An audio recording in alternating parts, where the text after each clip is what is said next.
Hello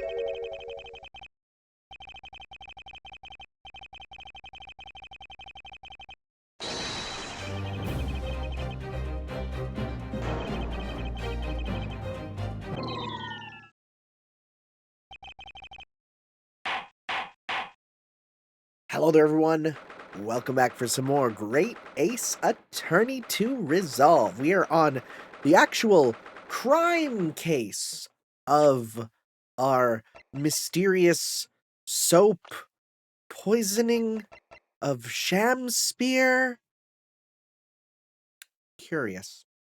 Real curious as to what's going on. I don't trust Mr. Garrett. I think Mr. Garrett's up to some stuff. I don't know why Olive Green is still here. We're gonna have to learn. We're gonna have to find out. Anyways, we're in the Old Bailey. It's the defendant's antechamber. The Old Bailey. This place always makes me feel strange. I seem to get chills down my spine and break out in a nervous sweat, all at the same time. Well, I didn't think I'd be back here so soon. That's my line. Yep. Good morning. Oh, good morning, Mr. Natsume. It was only 2 days ago that I was declared not guilty here. Does double jeopardy not exist yet? The whole thing of, like, you can't immediately be accused again of your crime. I don't actually know how that works. I only know because there's a movie called Double Jeopardy where it's, like, it's about a woman who, like, murders someone, but then, like, you can't get caught for the same crime twice. So, like, I think there's something with that. I don't actually know. I could look it up, but I'd rather someone in the comments explain it to me. Yes, someone managed to prove he didn't stab Miss Green, but I think it's because it's a totally different murder. It doesn't count. Like, well, murder, right? Different crime. But now this. Another morning, another murder, and here I am again in this hellhole. I can't keep coming to court. I'm beginning to think he's right. It really does seem as though he's cursed.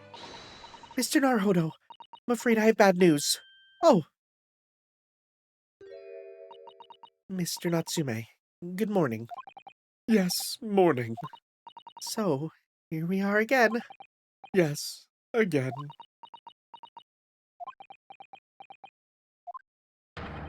Judicial Assistant Miss Mikitoba Esquires, what's the bad news? Oh dear, you heard, did you? If you come in shouting at the top of your voice, people can't help hearing what you say. Oh, I'm sorry. You've done nothing wrong, Mrs. Sato. Now, what is it? Well, it seems that the prosecution in today's trial will be led by Lord Baruch Van Zeeks. Wow, it's almost like that's only one of two prosecutors I've seen in this game. There might be a final one. I don't know. Haven't seen one yet. Van Zeeks? Oh no. Oh no. The so-called Reaper of the Bailey, the most legendary prosecutor in the land. In the trial 2 days ago, he pursued Soseki-san and I relentlessly. Of course, by the skin of our teeth, we managed to pull through, but still. Perhaps Mr. Natsume's acquittal in the last trial wasn't the end of the matter. After all, yes, I know what you're thinking. Legend of the Reaper that says nothing can save a person in the dock when Lord Van Zeeks is the prosecutor. Oh no. That even if the person is found not guilty, the accused will meet a mysterious end, one way or another. We've experienced it firsthand. The man we successfully defended met the most terrifying end after his acquittal, right here in the Old Bailey. Apparently there are no anime scenes in this game at all. So, honestly, sure, I'll take it. To get 3D instead? Yeah, I'll take it. Do I have to put up with those ice-cold eyes boring into my soul again? Cursed by evil spirits and now by the Reaper. Pair of petrifying perils, potentially. Well, if it's potentially, at least you appear to have hope, Mr. Natsume. Locum student, Mr. Naruhodo Esquire. Ah, yes. I'm innocent. You have to believe me. You more than anyone now. Don't worry, buddy. Don't make those little memes. I'll be your steadfast ally every step of the way in this battle. I promise. And this promises to be a hard battle, I fear. All right, here we go. Before I get in, I need to, blow my nose. I know because I'm going to be doing a lot of voices. So, give me just a moment. Quickest nose blow you ever heard. Maybe too quick. I didn't actually. Whatever. It's fine. Well, the trial is scheduled to begin shortly. We should move into the courtroom. Let's go. Oh, yes, I forgot to say. I'm afraid he won't be able to make it. Mr. Sholmes, I mean. Oh. That's probably for the best. Oh. If he were here, I might be tempted to rely on his help. And that could be seen as weakness. If Lord Van Zieks were to notice, he'd prey on it mercilessly. At least that's my gut feeling. Mr. Naruhodo. You're right. Yes, you're so right. Oh, well said, locum student Mr. Naruhodo Esquire, well said. I swear on the... Oh, the wrong voice. I swear on the sword on my side, and on the spirit of Kazuma that it harbors. I'll show him what a Japanese lawyer can do. I'll set you free. With honor. Oh, yes. You imagine if we come back later and we're like, yeah, the next day there was a third trial, but that one was just whatever, so we were not going to talk about it. The Old Bailey Courtroom, 9:40 a.m. Ooh, okay, so I recognize some of the people up there. In the name of Her Majesty the Queen, I hereby declare this court to be in session. See, I'm happy. Your voice is more fun to do. I now call upon the counsels for the prosecution and defense to declare their willingness to proceed. The prosecution is ready. I forgot about this outfit. If it wasn't for the mouse, I think this would be fine. The goggles are a bit, but you know what? We can take it. The defense is ready, my lord. It almost looks like, it kind of looks like, Phoenix's suit, now I'm thinking about it. Readiness for the trial, my learned Nipponese friend, is not what the defense needs. What you need is readiness for your inevitable defeat. It's not just in my imagination, it's really there. Lord Van Zieks has such an animosity towards us for some unknown reason. Yeah, can you believe it? A person from Europe having animosity towards a person from another country for no reason other than they're from another country? That's insane. It was some time ago now that he first became known as the Reaper of the Bailey, I believe. These past few years, he hasn't appeared in court at all, and now he appears for every little thing specifically for us. I think he has it out for us. Yet now he's back in the courtroom, though for some reason, only when I'm defending. Oh yeah, okay, I was making the joke, but it literally is just for us. Great. This Reaper, with his curious disdain for us Japanese, is a prosecutor shrouded in mystery. Can you imagine if we just get to the end of the game and there is no reason other than I do not like foreigners? And it's like, oh, okay.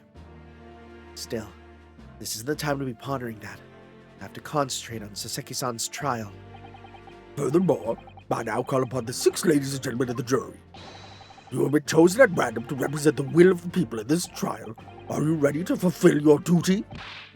Absolutely not. I have a feeling this larrikin wasn't innocent before. Now, this guy's supposed to be Australian. We've learned this now. This is the Australian fella. Absolutely. I had a feeling this larrikin wasn't innocent before. Oh, I'm gonna try my best. I must say that I feel especially ruthless on days when my hat refuses to sit right. It looks like it's sitting right on your head this time. Okay. Oh, you're just the boring one. Oh, well, I rather like how you're wearing your hat.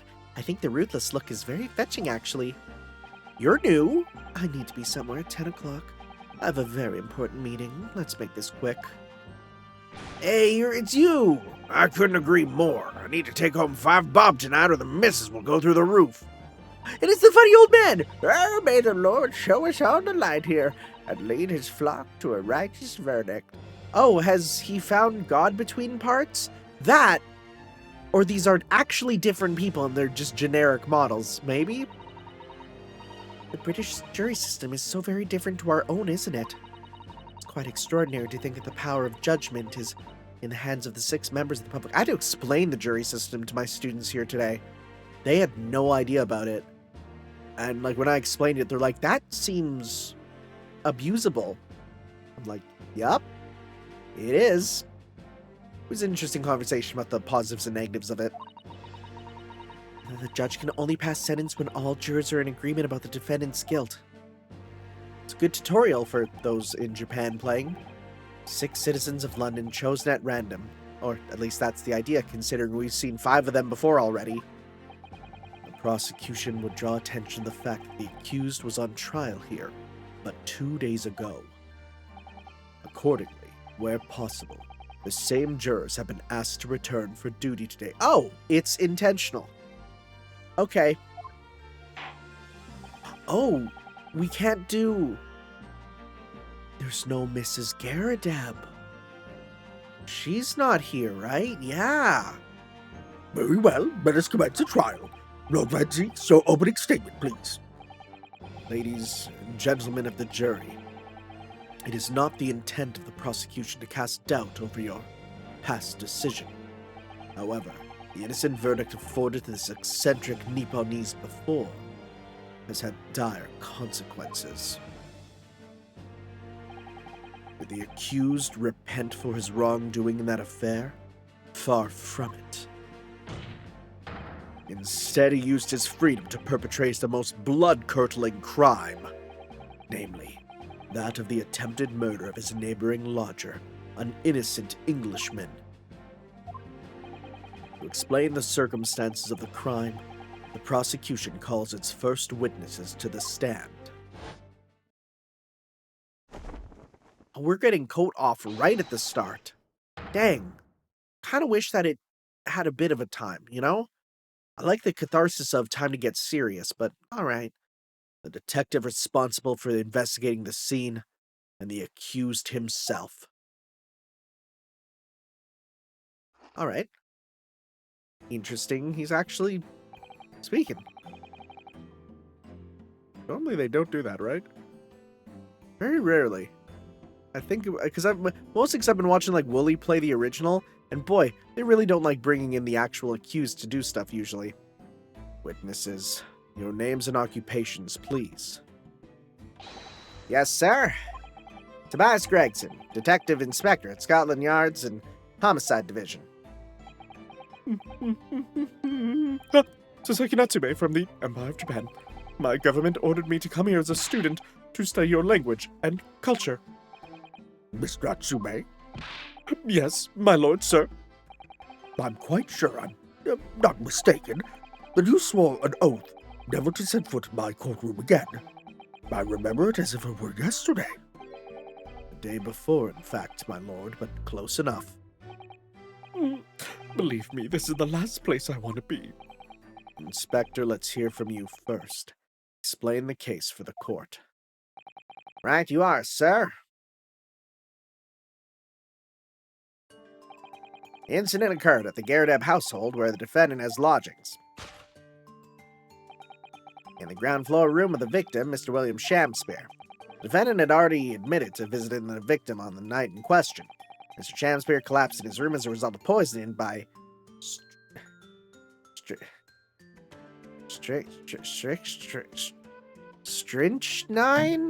Strychnine?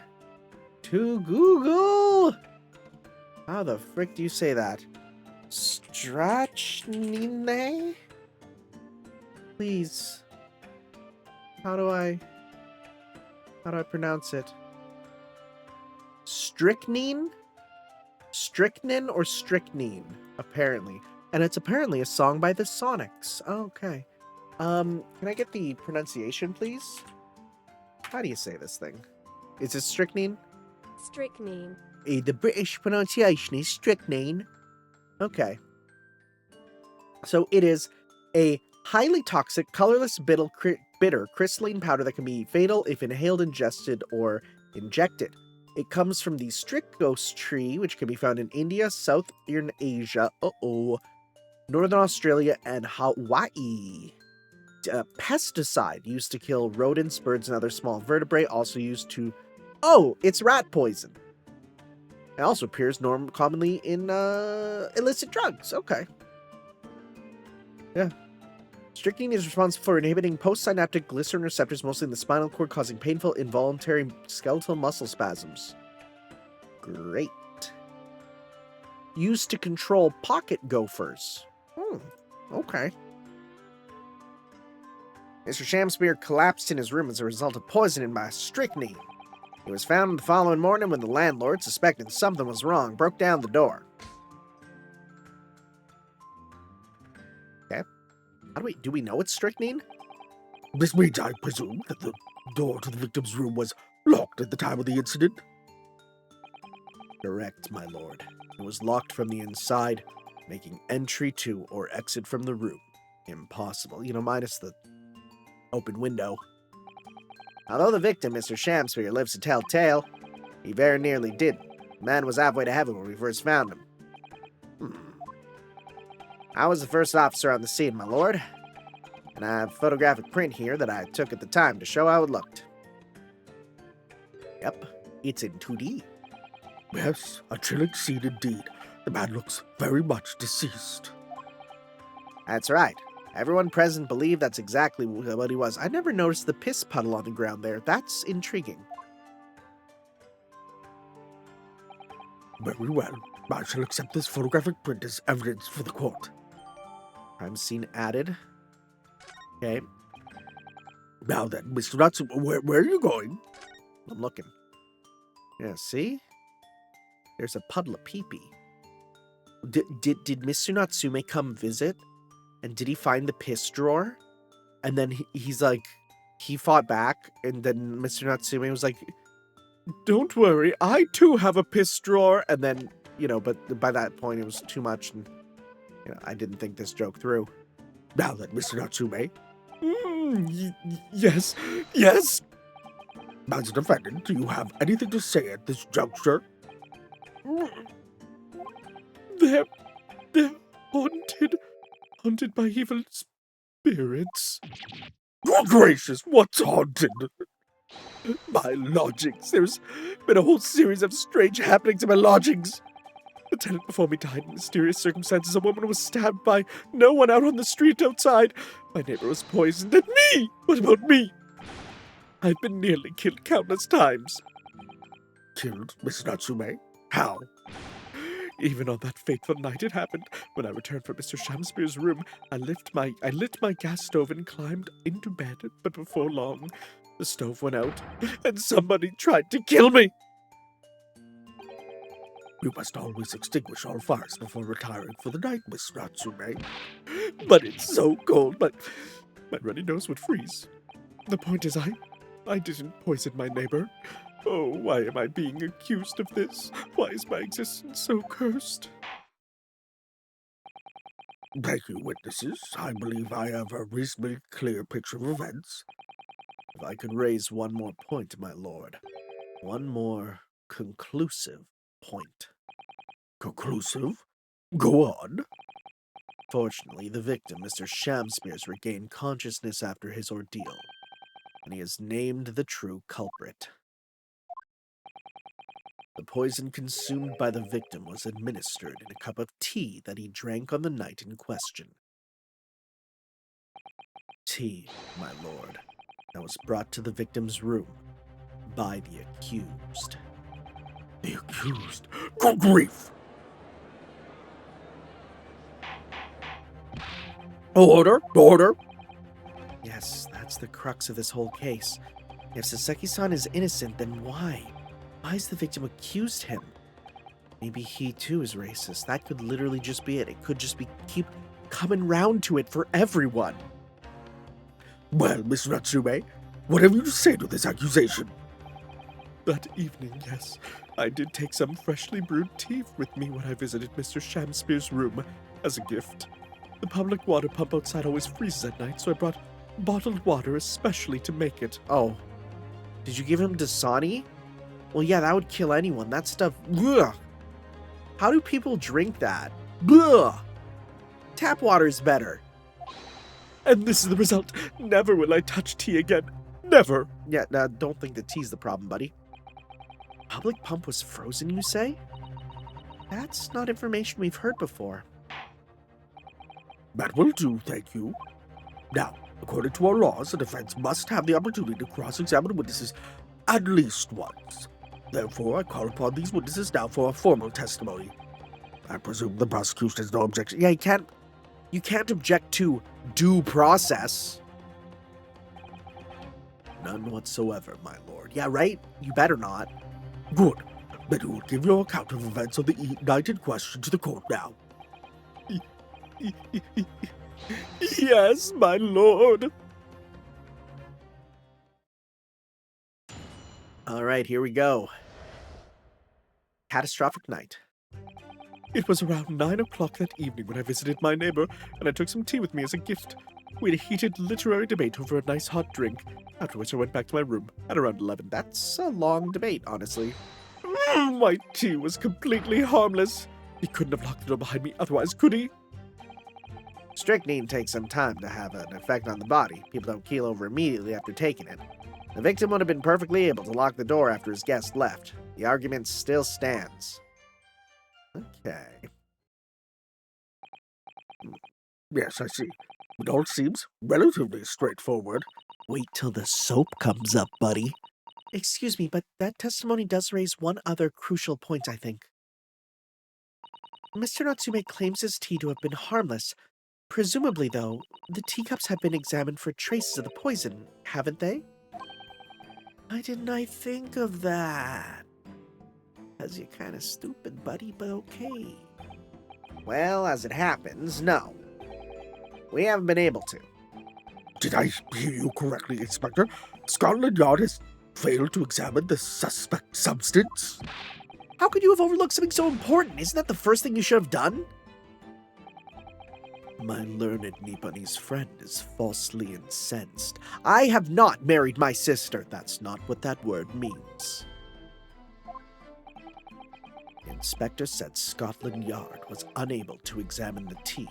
Not that it was overlooked. Okay, real talk. When I was young, don't ask how, but I knew the word incest before I knew the word incense. So when someone said I'm burning incense, I went, ew, that's disgusting. And the person looked at me like, what are you talking about? And I'm like, sisters and cousins, ew. And they're like, what the frick are you talking about? That was a big mistake I made that day.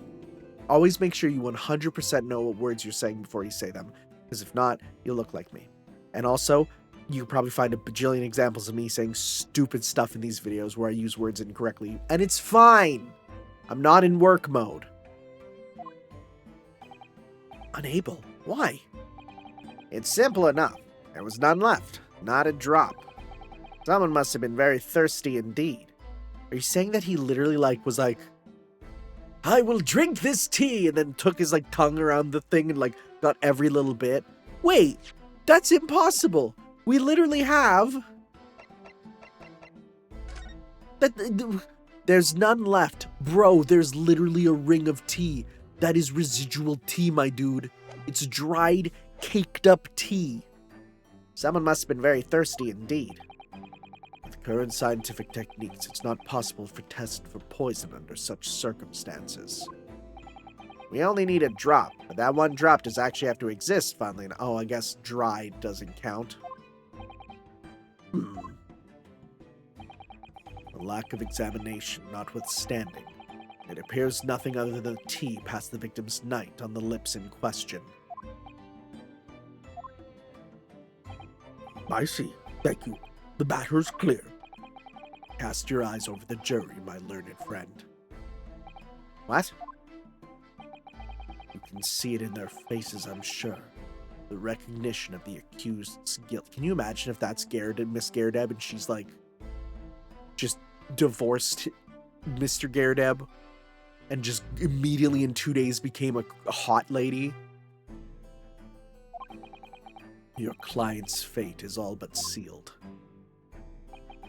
In mere moments from now, you will lose, and your compatriot will be damned for all eternity. He's right. I can feel all 6 of the jurors looking daggers at me. Especially me! But I can't let them beat me down. I won't. Counsel for the defense, proceed with your cross-examination. Yes, my lord. He's back to being a bit of a nervous Nelly, and that's probably just because of the first, his case of this game, but okay. Catastrophic night. It was around 9 o'clock that evening when I visited my neighbor, and I took some tea with me as a gift. Describe the tea. Were you and your neighbor good friends then? No, we weren't friends, not at all, not at all. Never, ever. A simple no would have sufficed.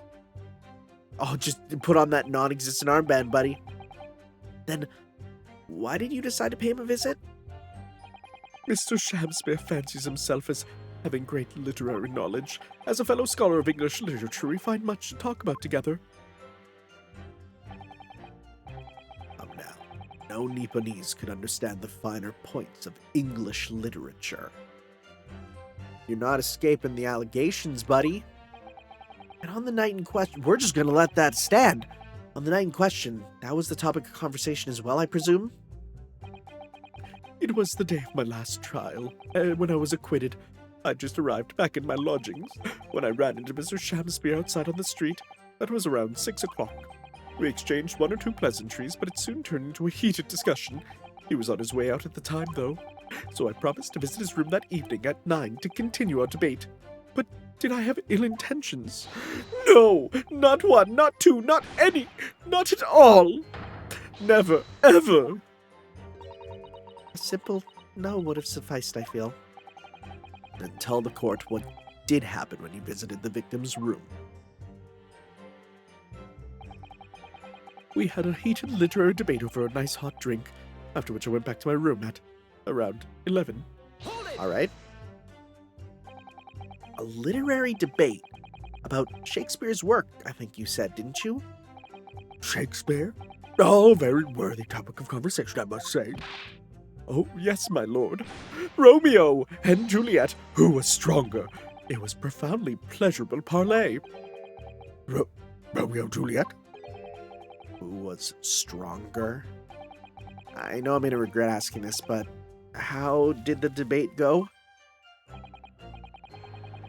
Is this literally going to be... Oh my god! You poisoned him to reenact it? I was going to make that joke! No. Oh my god. Well, we both agreed that we'd reach a conclusion more quickly with a reenactment, so we battled it out in a Greco-Roman style that... Were you guys naked wrestling? Oh. Oh my god, okay. I wasn't gonna think there'd be any Ace Attorney shipping shenanigans with a real-life person, but... What? Mr. Shakespeare had all sorts of costumes in his room for such a contest, but what costume would be better than the birthday suit? So when you say a reenactment, you mean you were actually in costume? He as Romeo and I as Juliet. Oh! Okay! After a vigorous, wild tussle, This might be the most homoerotic thing in all of Ace Attorney, which is insane. This is the franchise saddled with unnecessary feelings. What the frick? I as Juliet came out on top. A victory I'll cherish forever. Oh, okay, well, he tops. That makes sense. I dare not imagine the terrible scene of carnage.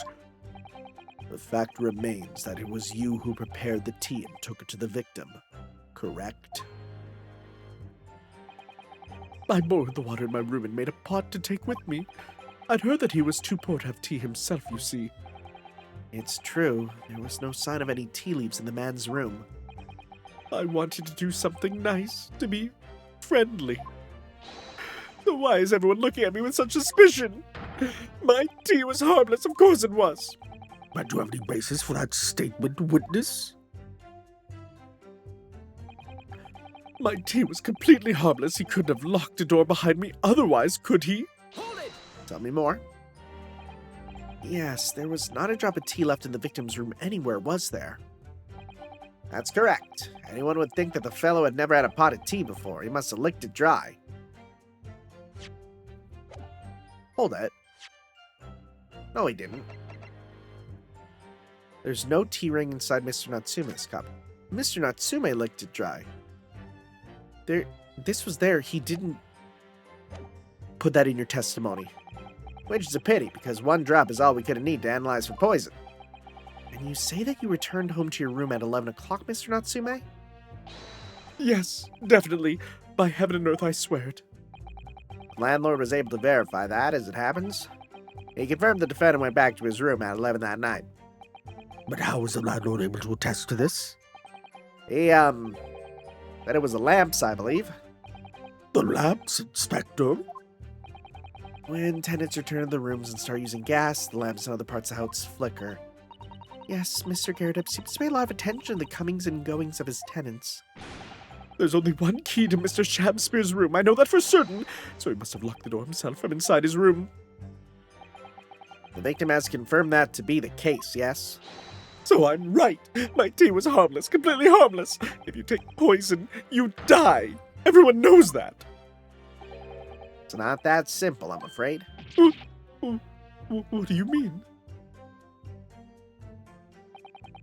Strychnine takes some time to have an effect on the body. People don't keel over immediately after taking it.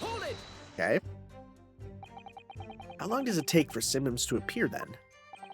According to the coroner I was speaking to at the yard, about 30 minutes after the poison's consumed. And the victim suffers violent convulsions, cramping, stiffness, shits his insides out, and eventually dies from asphyxiation. There's a 30-minute interval between when the poison is ingested and the onset of symptoms. There seems to be a lot of different types of poison in the world, that's for sure. Oh dear, death by poisoning again. It's always so awful. 30 minutes is a long time. Certainly long enough for the victim to have locked the door behind the accused after he left. Can't deny that. Further degrades Saseki-san's alibi. I have the medical report for the doctor who examined the victim here, my lord. Spells it out, really. The accused is the only person who could have done it. Yeah, give me that. I'm gonna see that. Very well, the court will add this report to the court record as evidence. Yeah, let me read this. I need to read this. Oh yes, I see it here. Delayed onset of symptoms. Well, let me read it too. Okay, 31. Ingestion of small quantity of strychnine. Toxic effects persist 30 minutes after ingestion. High likelihood the substance was mixed in with tea. No sample could be obtained. Poisoning incident occurred at 1:30 a.m. on the 21st of February. Assessment from the victim's pocket watch. It appears to have broken when the man collapsed. How wonderfully coincidental. No container for the poison seen. 1:30. I guess we don't have a report otherwise, huh?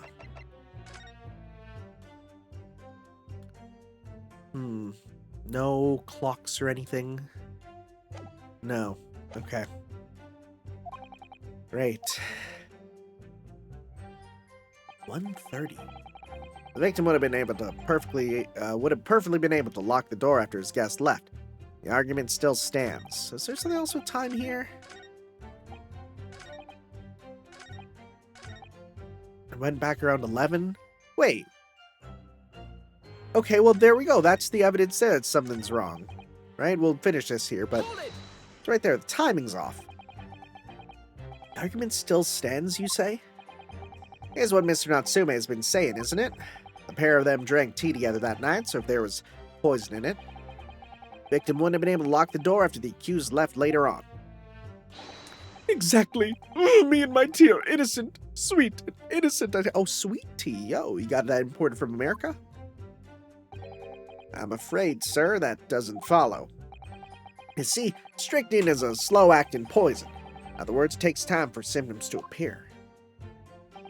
So you could have left the room up to 30 minutes after the victim drank the tea.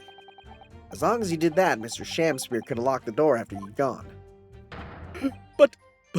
No! We drank the tea straight away. The battle over whether Romeo or Juliet was stronger, but came after the tea. Do you have any evidence to support that statement? Mm.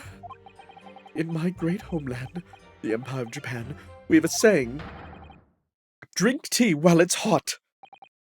Sure, a proverb will satisfy the prosecution. I'm afraid there's no conclusive proof to support the defendant's assertion. On the contrary, there are sufficient grounds to infer his guilt in this matter.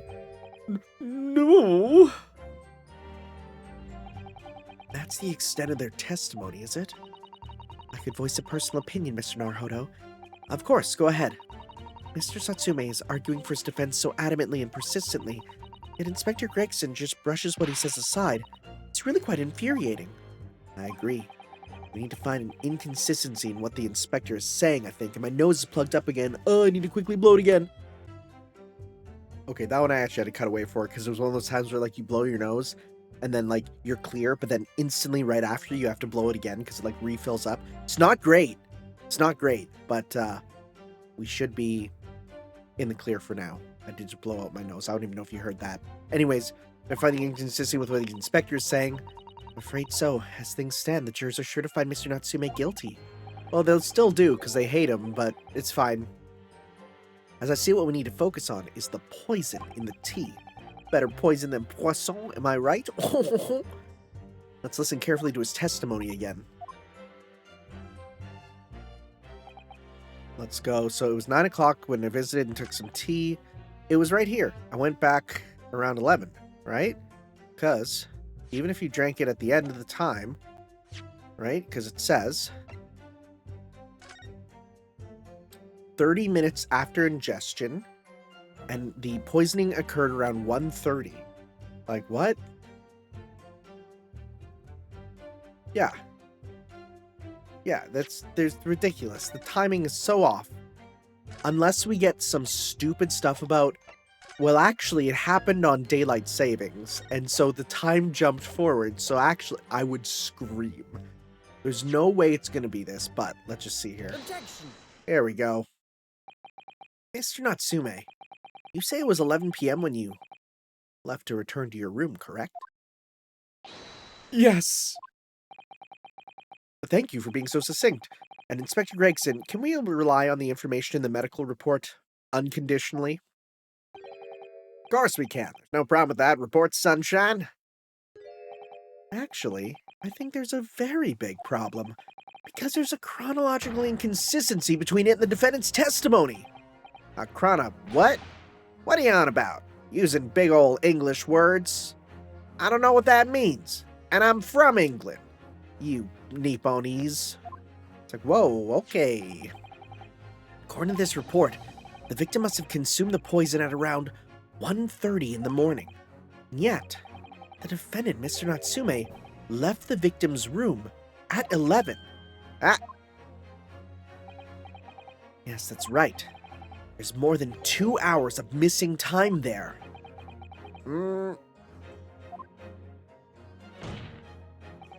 In other words, if there was poison in the tea that Mr. Natsume brought to the victim's room, how could the victim have fallen ill to it 2.5 full hours after the defendant left?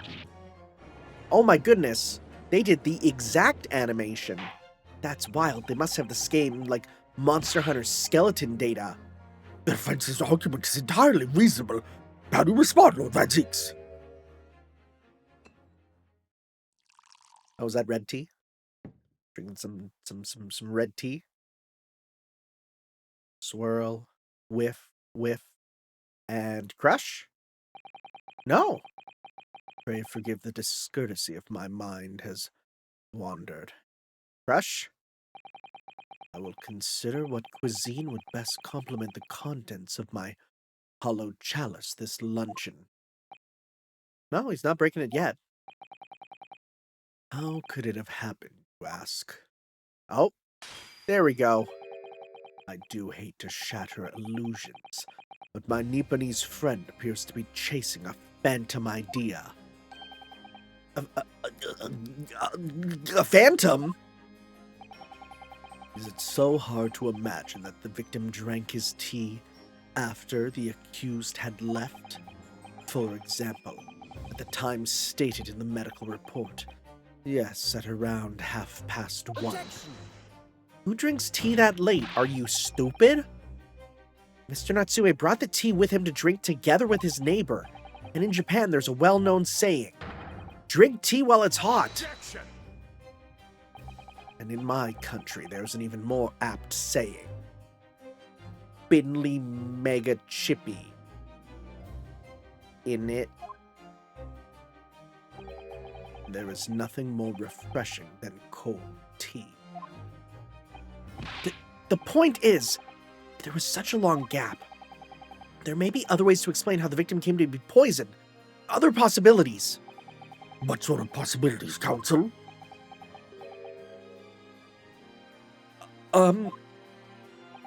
Well, for example, the man could have had another visitor. Another visitor? That's a very bold assertion, my learned friend, from someone who has nothing to substantiate it. Or the victim could have taken the poison of his own volition. You suggest this may have been a bad S word you apparently aren't allowed to say on YouTube.com, counsel. It's a, sewer slide. Am I right, YouTubers? Did you know you can say the word suicide just fine on YouTube? You can say kill, death, maim, drug. You can even use the harder stuff that I just personally don't like to have sound bites of. You can say it all. You can. Yeah. The demonetization from that comes from the context of it, right? The aggressiveness of tone, who it's pointed at. If it's in the context of a video game or fictional scenario, you're fine. Yeah. No, it's literally right there in the terms of service. You know, the monetization rules specifically. The thing that I feel like a lot of YouTubers don't read, you know? Objection! Mr. Shamspeare has categorically denied suicide. The idea can and must be discounted. Oh, little baby Slappy. But he could be lying. I don't think people lie about that much. I think if you had to go to court, you'd be quite upfront about that and not accuse someone. I just noticed the Reaper with 2 scythes on the bottle. That's pretty raw. But also 2 scythes? It's a bit overkill. How many Reapers use 2 scythes? Uh-huh. Uh-huh. Is something wrong, Lord Van Zeeks?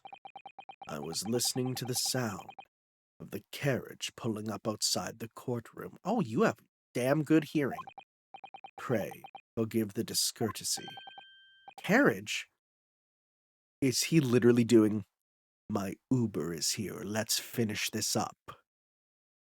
What carriage?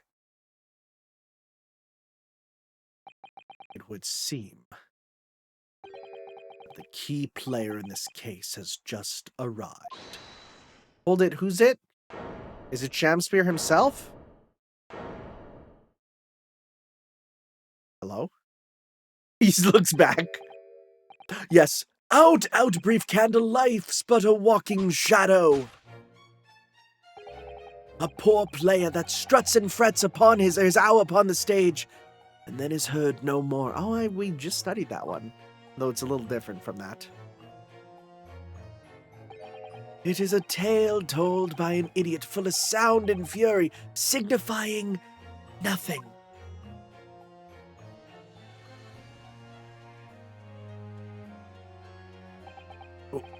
Who, sir, are you?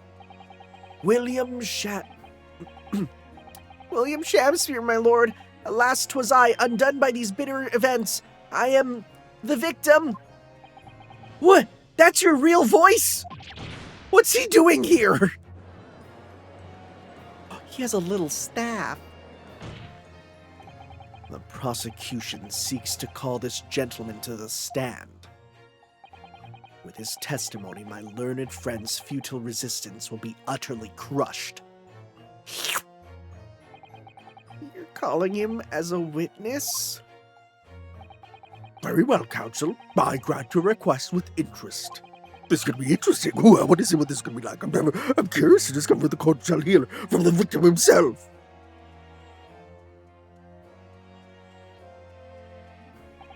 Happy am I, Shamspear, to regale thee with my tale of woe, my lord. But I still have my own tale to tell, my own tale of worse woe. I can regale the court with the tale of my perfect innocence in perfect English. That will do, Mr. Natsume. Let the court now hear from the victim. Oh my god. This guy. Right. All right. So that's Mr. Shamspear. Who's that other man beside him? Forgot about this dude. What voice did he have? Yes, I feel like we've caught a glimpse of that man before. State your names and occupations for the court, please, witnesses. A writer of words so sweet they do scent the breeze, an inventor of ideas so profound they compose the earth, the unrivaled poet, the unmatched scribe, William Shakespeare, or the great bard to be recalled to life anew. Lo, what a magnificent man! Good fellows, I am he who ponders such a miracle, William Shamspear. Oh, the name's Meterman. Adron B. Meterman. Oh, he's the guy who checks the meter. He's the meter man. Adron B. Meterman. Adron. Adron B? Adron? Adron B. Meter. I don't get the joke in that part. I work for the Alton Gas Company, East End Branch Office. That is a common rider pose. Is that the scarf meant to be you as a common rider? I remember now. It was yesterday on Briar Road. Oh yes, she's right. It's him. Okay, I don't think Tanuki's meant to be what it's gonna be then. What's this? So does he just open the window and check the meter? Or what's he at? How does that work? He looks like he's trying to see into Saseki-san's logics. Nice hat though, buddy. Yeah, bit of a weird fellow for sure. Ah! I don't like how he thumbs his chin and it wiggles. I don't like it. Yes, we spotted him outside Mr. Gairdup's house that morning. And he's a gas company employee? What does he have to do with this case? So, Mr. William Shamspear, you're the victim of this miserable affair, correct? Oh heaven! Do you command me to remember? That sweet poison. Wait, did he finish it? I need to. Okay.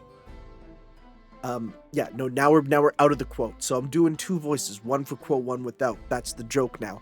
That sweet poison didst cross me and mine innocent lips. I subpoenaed him for the trial, with his doctor's permission, naturally. Hearing the testimony of the aggrieved will remove any room for doubt from the jurors' minds, I'm sure.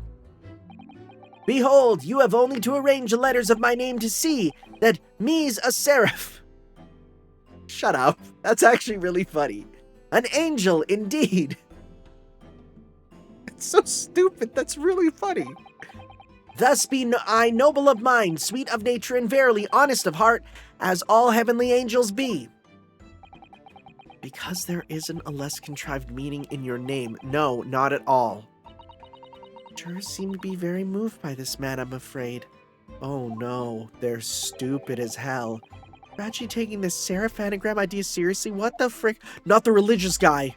Thank you, witnesses, for your illuminating introductions. But my lord, what's the man next to Mr. Shamspear doing here? The Gasman, I mean? Oh, what? Me? Well, now, Allow me to enlighten my learned friend. You recall, I presume, your earlier impertinence? When you suggest that the victim had another visitor to his room on the night in question. And moreover, that the victim is a compulsive liar. What? No, I didn't quite say that. This young chin-stroker is here to... That's not a slur, but it really sounds like it when you say it like that, buddy. This young chin-stroker is here to controvert your wild claims conclusively. Is that not so, Mr. Meterman? Hang on. No, I'm just here. I hereby call for your formal testimonies. You will tell the court as lucidly as possible what happened the night in question. One may smile and be a villain. Yes, it doth pain me, but let the truth be spoken. The truth of that wintry night of my discontent. I'm loving all the Shakespeare references in his dialogue. I'm recognizing them. Oh, he do be stroking that chin. Almost problematically. Wintry night of my discontent. The snow lay about. My neighbor did cometh in the evening, bearing a gift of tea. But merry, bitter was his drink, and when he left, I did fall prostrate on my table. 'Twas the tea alone that did pass my lips that late hour, naught else. I was outside this bloke's window in the freezing cold all night, keeping an eye on his room. No one else visited his room but that short little round-back Eastern fella. Once again, I know round-backed isn't like a problem, but it really sounds like it coming from you. Nice hat, though. Wait, what did you say? You were keeping an eye on Mr. Shamspear's room all night? That's right. Of course, the bloke's window's all but blocked up, isn't it? There's a little gap in the bricks where you can see into the room. So I spent the night trying to keep my teeth from chattering as I peered in through that. I'm what you call in Japan a hentai, you know? Big ol' pervert. Yeah. Stroked my chin all night as I watched this twink and this Eastern fella wrestle all naked, one of them on top of the other, right? And it's like, oh, no. The question is, sir, why? Well, now, that's because he's on my list. Okay. Pervert percentage rising. What a piece of work is a man! Wherefore wouldst thou not stare in wonderment? What are you talking about? This buzzing busy body hath not part in this play. I pray thee, pay him no heed. Make no more ado about his tedious words. What do you say about me? Oh no, is he meant to be a bumblebee? He looks like a bumblebee. The meter man bumblebee. He's Buck Bumble. Calm yourself. This court is concerned with what happened on the night in question. Nothing more of your freaky escapades. Indeed. I don't want to hear about that. It's too much for me. That is so. And as the testimony we have just heard clearly reveals, there was no one other than the accused present at the time who could carry out this crime. Oh, almost maybe like there's the person looking through the window, like a crazed sex pervert, but okay. Rabble, rabble, rabble. I don't want to give you all the voices right now, because I'm trying to think about the case also. Well, I believe this may be the final testimony for the trial. Oh, buddy. Oh, judgy. Oh, sweet, naive summer soul. Now, counsel, the defense may proceed with the cross-examination. Yes, my lord. Did you would say, my lord? No, it's like, shut up. All right. Wintry night of my discontent. The snow lay about, my neighbor did cometh in the evening, bearing a gift of tea. Tell me more about this tea. To be clear, by neighbor, you are referring to the defendant, Mr. Natsume? Oh, indeed, sire. Perchance wouldst I call him the man from upstairs? And at what time did the mustachioed Nipponese visit you in your room? Our meeting was promised for the hour of 9, and lo did he come, to tender a gift of fragrant tea. Details which are in accordance with the defendant's own testimony, yes. And when we were broiled in such literary debate as history hath not seen before. By which I presume he means their discussion about who was the stronger, Romeo or Juliet. I, Shamspear, did play the part of young Romeo, whilst my neighbor played the fair Juliet. Each of us dressed as we would our characters be, to bring weight upon our merry experiment. I dare not imagine the scene.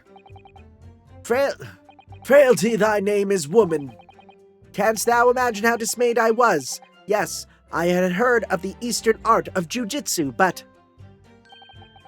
ne'er did I ever dream 'twould be a skill practiced by the comely maiden. Juliet beat Romeo up? This is not helping our case. I believe the court has heard enough about your earth-shattering, pelvis-crushing, spine-arching, finger-grabbing, hip-thrusting literary debate. Perhaps you could reiterate your statement about the tea that the accused brought to your room. My liege, I am thy servant. Gladly I would do thy bidding. But Mary, bitter was his drink, and when he left, I did fall prostrate on my table. Bitter? Bitter tea? Let me stop you there. Mr. Natsumi left your room at 11 o'clock, but it wasn't until after 2 that the poison made you collapse. That amounts to more than 3 hours of missing time.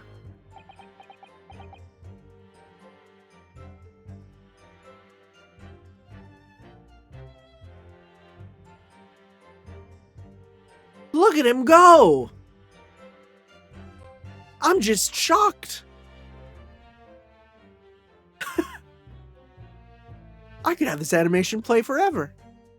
I'm just letting us get a clean loop so I could get this into a GIF, you know? Look at that.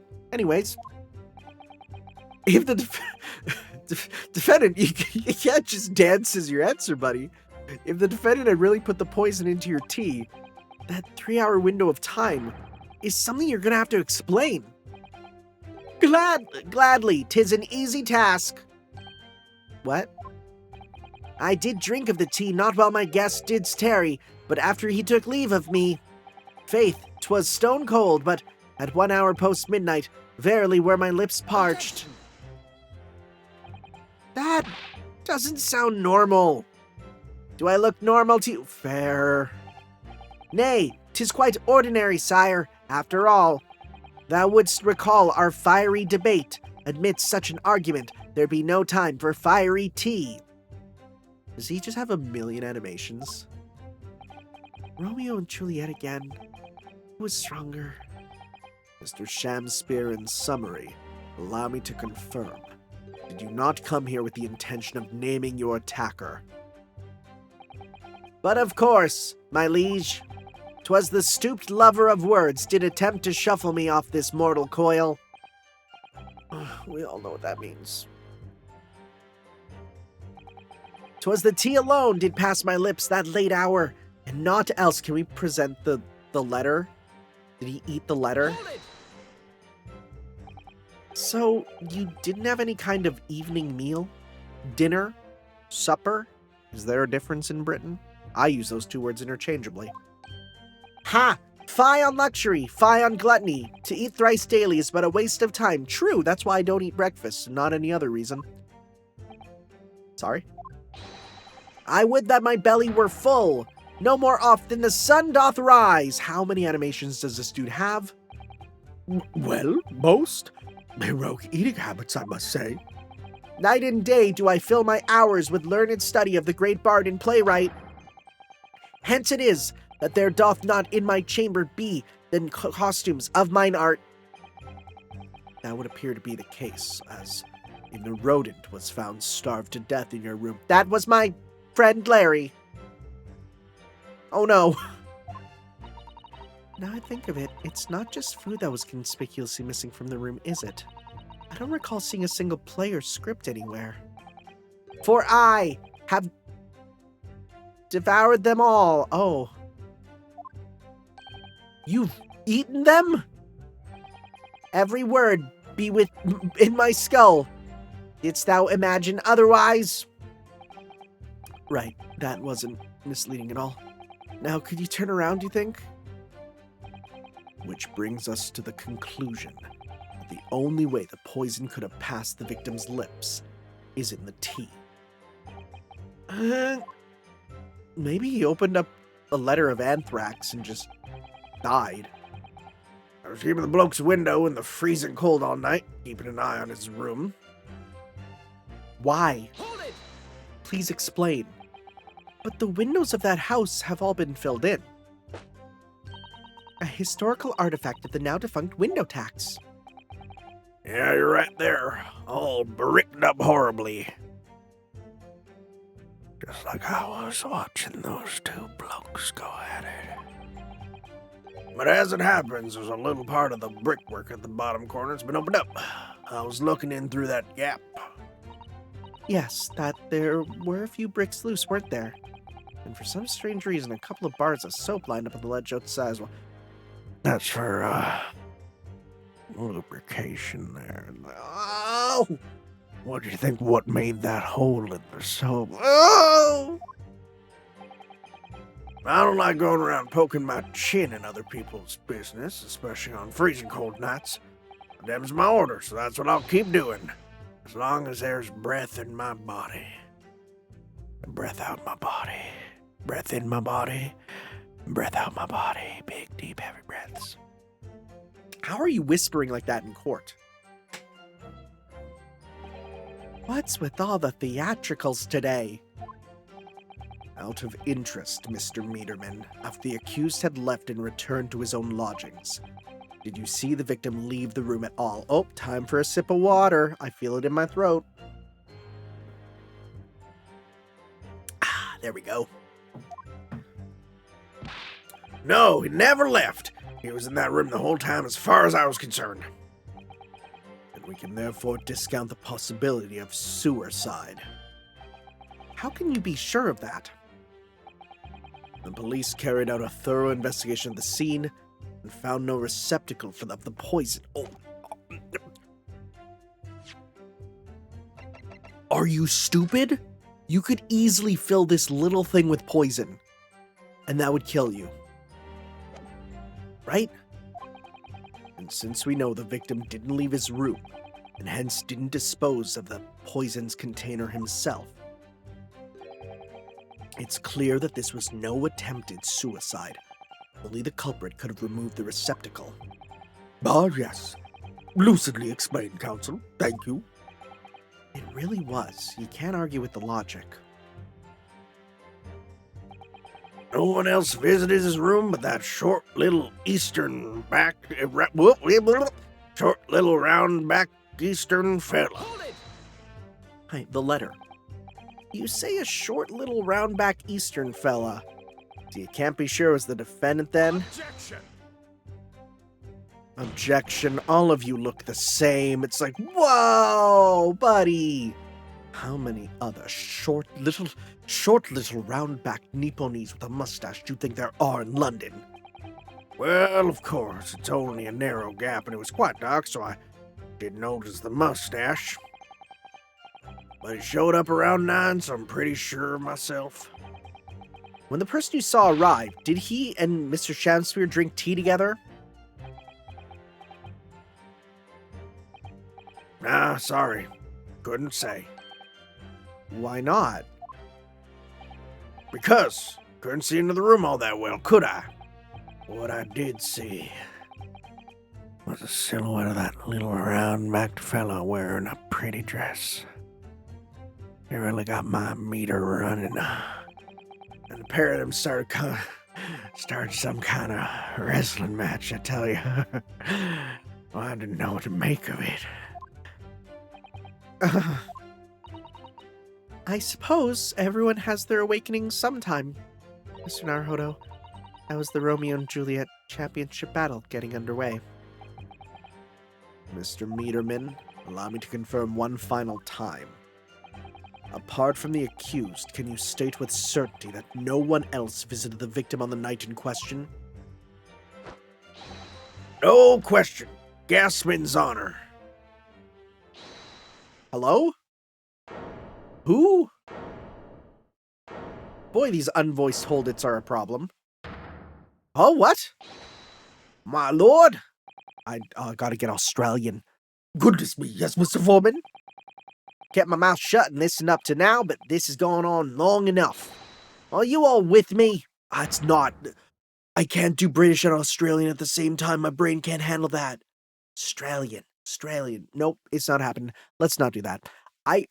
I could probably do a cast of I was gonna say normal people, a cast of, like, regular accents for me and then one Australian, but you add in mostly British and then have me to code switch to Australian. This is not happening. We're going back to his old voice. Anyways, uh-oh. Are we to understand that you ladies and gentlemen of the jury are in agreement with one another? That you've reached a unanimous decision? Too right we have. Yeah, I'm not doing the accent for that. Are you all with me? Also consistency. Yes. Wait, no, the defense is in the middle of a cross-examination. To be honest, I was holding out a bit of hope for you, young man. Especially after you identified those few hours that followed the accused leaving the victim's room. Yes, the 3 missing hours, as you put it. Oh, but in the end, what difference do they make? I forgot that he was Sonic too. None, as far as I can see. And since that's now apparent, there's really no reason to delay our decision any longer. Like I was saying before, if I don't take 5 bob home with me tonight, the missus will blow her top. What's that? Sorry, I didn't quite catch what you said. Very well, let the court be apprised of your decisions. Ladies and gentlemen of the jury, you will state your leanings to the defendant's culpability. Guilty! Guilty. Guilty. Guilty. Guilty. Guilty. I love the 3D audio on that. It's lovely. I mean, it's terrible noise for us, but... All of you? Well, it would appear that the jury is indeed unanimous. Well, for now. This isn't that crazy. We know what to do in this case. So, this time at least, it seems justice will be done. All's well that ends well, as they say. This calls for a toast, I feel. To the guilty being punished. Ugh! Wah! If only we had some method of causing us to be able to get up to win. Get up, Mr. Naruto, please. This trial isn't over yet. What do you mean, Mr. Sato? Have you forgotten, you freaking idiot? What about the information I found in this Encyclopedia of British Law I have here? That obscure right that belongs to the defense in these situations. Remember? Oh, right. You know the thing we use every time, multiple times? We gotta use it. Summation examination. Yes, that's right. We don't have a jury in Japanese courts, of course. But here in a British court of law, if we can reverse the decisions of a majority of the majors, we can force the trial to continue. This trial can't end now. Whatever it takes, I just can't let that happen. The defense moves to invoke its right to a summation examination, my lord. Why am I not surprised at my learned Nipponese friend's inability to admit defeat? Because he uses it every time on you and every time he wins. You choose to cling desperately to some archaic rule you barely comprehend, instead of accepting the truth. Certainly no other defense counsel in recent times has exercised the right to a summation examination. Because they all know that once the jury's mind is set, it cannot be altered. Except every time. Nevertheless, the right remains and must be upheld. The defense counsel's request is granted. The court will proceed with summation examination outlined in the Encyclopedia of British Law. Thank you, my lord. Are you and your fellows prepared, Mr. Foreman? Believe me, my lord, we know all about this young lad's tenacity. And we're ready for it. Very well. In that case, ladies and gentlemen of the jury, I hereby call upon each of you to state the grounds upon which you find the defendant guilty of the crime which he stands accused.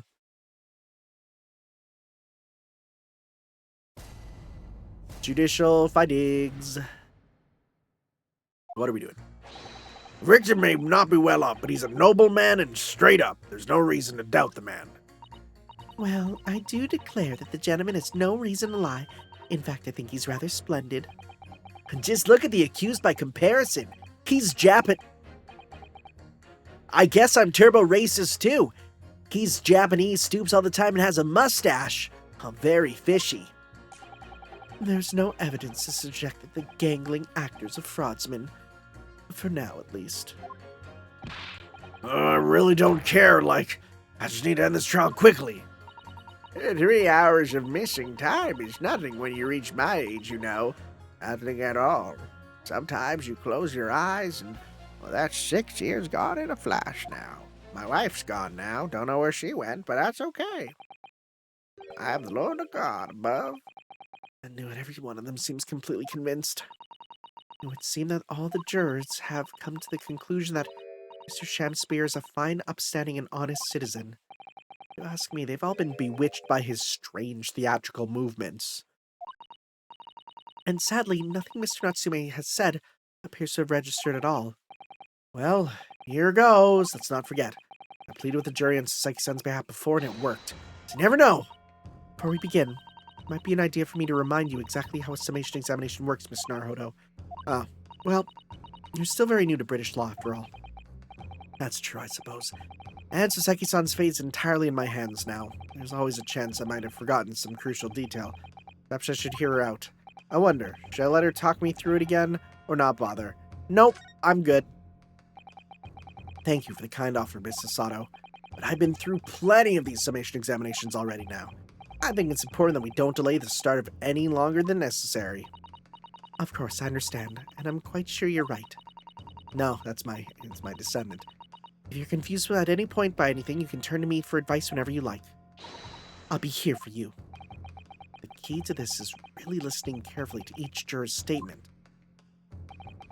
finding two that are contradictory, and pitting the corresponding jurors against each other. Yep. Without further ado, please, counsel, proceed with the summation examination. Let's see here. Yes, my lord. I didn't find any contradictory right from the start, so let's see here. Jury examination. That's a screenshot. That's a perfect one right there. The victim may have not been well off, but he's a nobleman and straight up. There's no reason to doubt the man. Well, let's start with pressing him. Well, there are plenty of people in London who seem noble but poor. Couldn't some of them also be liars? I've no doubt about it. Like that shaky client of yours, for example. Absolutely not. Mr. Natsume is no liar. Look, the point is, the only thing that passed the victim's lips that night was that Japanese man's tea. When you take the Gasman's testimony into account as well, the truth couldn't be clearer. Well, that's, alarming logical. Let me be frank here. I'm a gentleman, with a gentleman's values. If it turns out that old Shakespearean chum is a rotten liar after all, I'd gladly change my decision about the defendant. And I'm sure that my fellow gentlemen on the jury would do the same, isn't that right? Well, yes, perhaps, though I don't see it happening. Elderly gent on the end here, you know. You'll have to speak up. Look, I really don't care about this nonsense. I just need this trial to be over. How many gentlemen do we actually have on the jury, then? All right, sir. I may hold you to that. Don't forget what you said. Huh. Okay. All right, so show me... If you can show me that the victim's a liar, I'll reconsider my position. Okay. Well, I do... Wait, do we... Yeah, we don't show evidence here, but okay. Do declare that the good gentleman has no reason to lie. In fact, I think he's rather splendid. Tell me why you would think that. Are you saying you believe the man to be trustworthy because he's rather splendid? No, that's not what I said. The point is, the man is the victim here. What reason would he have to lie? And yes, he is rather splendid. So you say. Yet again, my rat looks like he's about to kill himself. Meanwhile, the man who stands accused behaves so suspiciously, it's exhausting to look at him. You're not wrong. I'm afraid he's not splendid at all. Splendid logic there, madam. Thank you so much. Oh, wow, we got nothing from her. Huh, just look at the accused by comparison. He's Japanese, stoops all the time, and has a mustache. Very fishy. No, not one of those things is the reason to find the man guilty. But he is fishy. There's no point dancing around the fact. He's Japanese, he has a mustache, and he stoops. You see, you arrived at the conclusion in just 3 steps. 3 steps. Like a waltz, in fact. You know, The more I think about it, the more this trial seems like a dance. You seem to be several steps ahead of yourself, though, and you're on the wrong foot. No, there's nothing but circumstantial evidence here. There's no actual proof of the defendant's guilt. Oh, but the victim's version of events is backed up by what the big-chinned man next to him says, isn't it? 1, he saw the Japanese man there. 2, he saw no one else. And 3, he saw the Japanese man there. Oh, that's another 3 steps. All this really does seem more and more like a waltz, doesn't it? You're the stupidest idiot ever. Right, and the prosecution will waltz its way to victory if I let you speak more. There's no evidence to suggest the gangling actor's a fraudsman. For now, at least. A fraudsman? What do you mean by that, madam?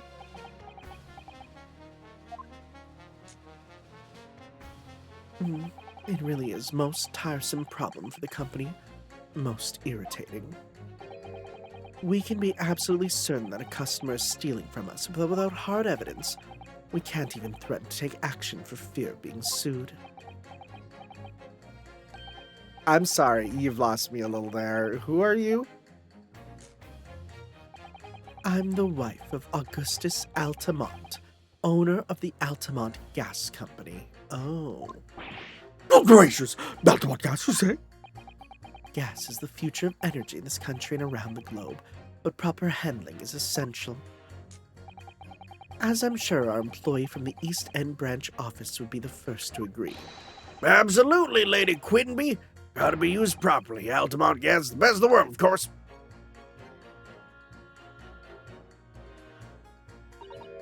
Oh, I think that we may have solved the mystery of the bow from earlier, Mr. Naruhodo. Right, he bowed in deference to his employer's wife, did he? So, would I be right in assuming that the reason Mr. Meinerman was watching what Mr. Shamspeare was up to in his room? I'm afraid that there's no end to the length the population of the East End will go to in order to steal our gas. So I really have no choice when the company identifies someone as a possible fraudsman. But to dispatch a worker to watch the suspect day and night, we're very thorough in our investigations. So you mean Mr. Shamspeare is... I wouldn't come out and say it in public. But you can finish that sentence with a grubby little gas thief. Oh, you're also Bumblebee themed. You have noticed the public gallery in here, have you? The eye of man hath not heard, the ear of man hath not seen. Faith, wouldst thou wound me? Oh, faith, wouldst thou wound me with thy words, were I to let them penetrate the skin? But seraphs hear not insults, only choirs of angels in song. We may not have evidence yet, but my workers won't stop buzzing around till they find it. And when they do, you'll find yourself blasted back to your angelic heights in an Altamont gas explosion. Oh, Wednesday night. So Mr. Shamspeare's been stealing gas. No, Papa. Wonder juror number 4. You wouldn't mind adding that information to your statement? My pleasure. Was it the bit about ripping the thief apart you enjoyed? A little before the part about abject violence, if it's not much trouble. Yes, of course. This could be it. This could shift the balance. Yeah, we're going to use this to go against, right? Victim puts on a fine performance. In reality, he's a common thief of the company's gas. I just want to go home. You keep talking about needing to take home some money. What's this all about, sir? Finish last. That's what it's all about. I'm so sorry, dude. That's rough. That's real rough, buddy. What's that? I'm talking about the... Oh. Oh, I thought you were just saying you had a wife from Finland. Okay. Talking about the Derby at Hyde Park, aren't I? It was the Queen's Cup last week, wasn't it? Derby? It was a dead cert, that's the thing. Couldn't lose, so I took my wife's secret savings, like. But then the hopeless old mare went and did the unthinkable. All the stupid finish last. Oh dear. I think it's clear what happened, isn't it? This is the day that the missus used her savings for a trip down the pub. So come on, let the business lie now. Just give it up. No, that's not gonna happen. Also, you're not doing your job, which means you should be kicked out of court. 3 hours of missing time is nothing when you meet rides, brother. You're not at all. What do you really mean by that, sir? Well, I'm not one to boast, but I get up at 5 every morning, I do. At 5? You're a really early riser then, aren't you? What's that now?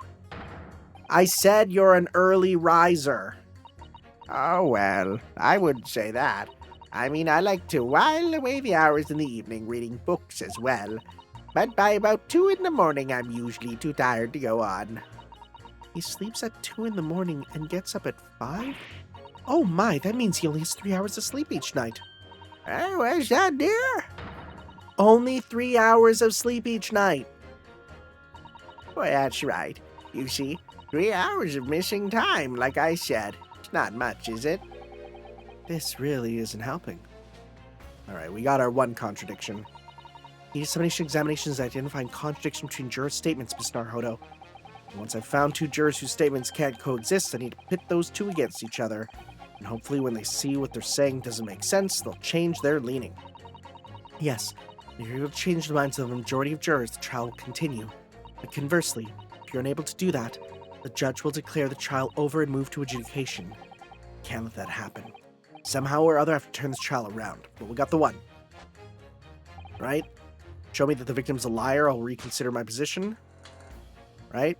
Boom. Objection. That's one. Those 2 statements clearly contradict each other. Good gracious! To whose statements do you refer, counsel? Juror number 1. What are you yelling about, lad? I presume you've heard juror number 4's statement, made by the wife of the owner of Altman Gas? Well, yes. The victim, who you claim to be a noble, straight-up man, in fact turns out to be a common thief. So the good lady says, but there's no evidence, is there? You and I both heard them say as much. It's true, we don't have evidence as such, just yet. But the claims aren't baseless, you know. What? You heard me, seeing as his operation has already been compromised. I would suggest that the court hears testimony from our East End branch officer employee over there. I'll do whatever you say, my lady. Gasman's honor.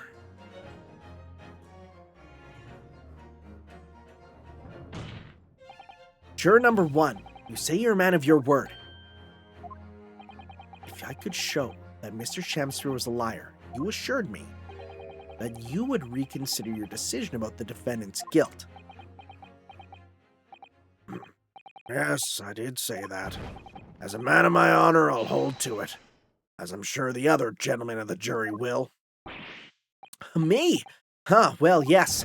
Now that we've found out that man's a liar, perhaps you ought to consider the matter further. Well, if I'm perfectly honest, I haven't heard half of what you've all been saying. How does this guy keep coming back? There should be rules against this. So this means you'll recap a few points, shoot me down to the ground. Oh no, I'm not having any part of this. I want this trial over and done with. In that case, I shall change my leading. Wow, we're doing it all in one? Okay. Oh, Mr. William Shamspeare, if that is your real name. It's not. It's not gonna be. We of the jury demand to know exactly what kind of man you really are.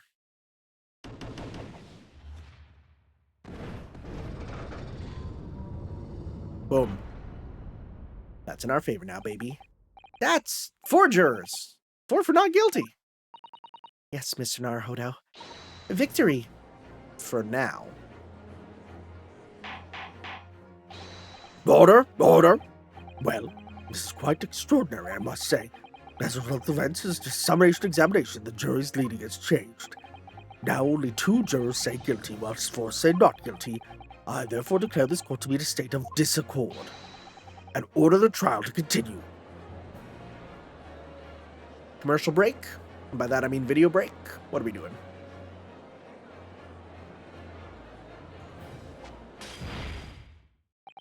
You have spoiled the bouquet, Mr. Shamspeare. The ladies and gentlemen of the jury now find they are unable to trust you, the victim. No one can see me. But you gods will give us some faults to make us men. So God mend me, I do swear. This Gasman speaketh that which concerns him most, naught but gas, naught but thin air. Aye, it burneth bright a while, but it hath no substance, and it doth reek foul. Or what did you say? Do I take it, Mr. Shamsmith, that you deny the allegations of gas thievery? Most heartily, my lord, hast thou forgot? I am as a seraph, an angel, noble of mind, sweet of nature, and verily, honest of heart. You flowery-mouthed, pompous beam. Again, none of them are slurs. Feels like you're approaching them. It's because I haven't gotten the evidence yet. Mr. Shamspear, if, in fact, you are not noble of mind, sweet of nature, or honest of heart, if you are a liar, then your testimony should have no sway in this courtroom. It is my considered opinion that at the present time no other possible culprit of this crime has been identified. All testimony heard by the courts thus far heavily implicates the defendant. In short, it would be not unreasonable at this stage for me to rule on this case. Oh, no. However, in light of the fact that the jury has expressed concern about the fidelity of this witness, I believe it would be inappropriate for this court not to pursue the point further. I assure you, my lord, that would be a waste of the court's time. The gas and this case are unrelated. Juror number 4. Yes. Didn't you say before that although you had no hard evidence to prove this man has been stealing gas, you have strong grounds for suspecting him?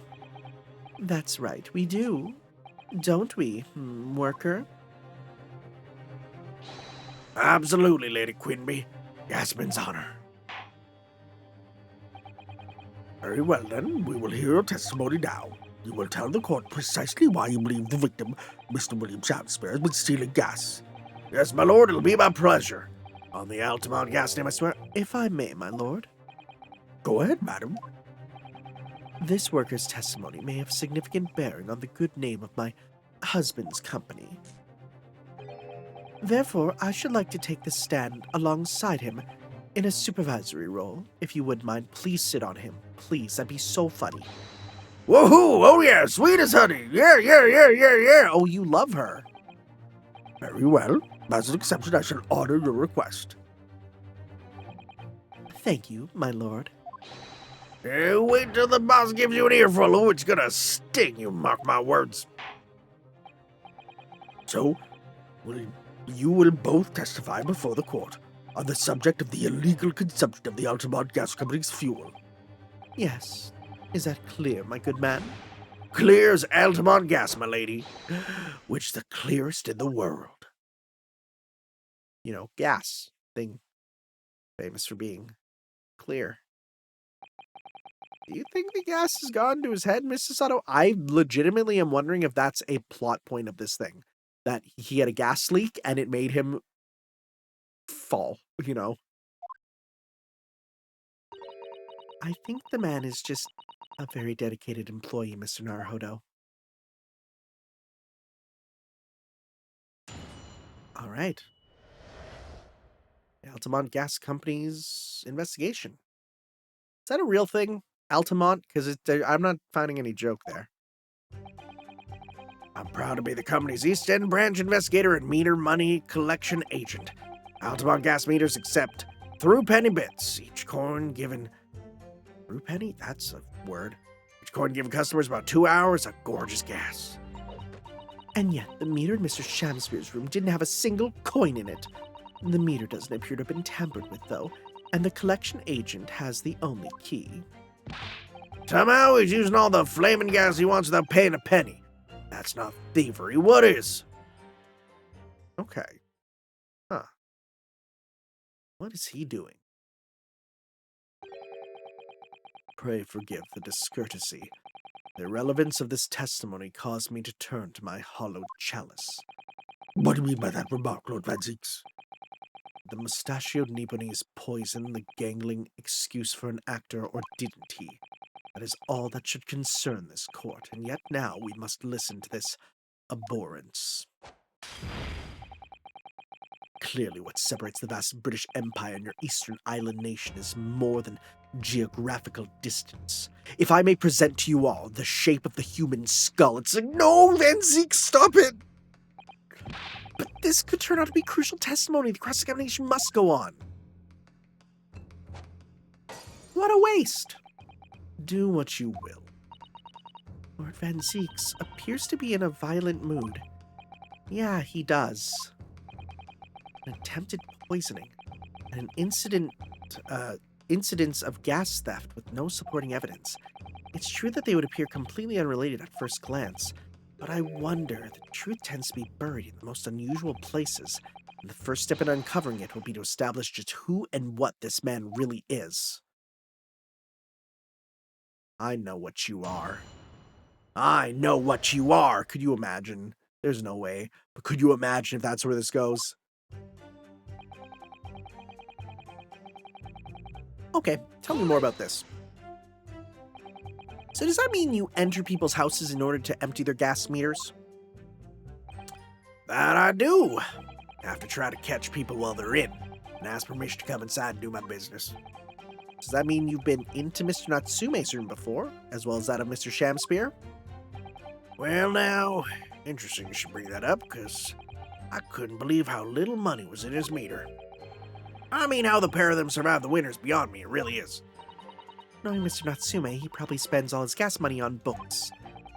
Then when he's finished reading them, he probably burns them for warmth. You will kindly reiterate your statement about the gas meters themselves, Mr. Biederman. Not much to say, really, but as you wish. Altamont gas meters zip through penny bits, each coin giving customers about 2 hours of gorgeous gas. So, that's not the right one. I always pressed the wrong one. I'm wondering, is this... I think I know what it is. That's wax. He's been using the soap to make coins. Fake coin slots. Oh. He's been making fake coins instead. Which then gives him free gas. That's it. Oh my god. Hold it! So all London's houses that have a gas supply are fitted with these gas meters, are they? They're the latest model, the height of technology, developed by our company, Altamont Gas.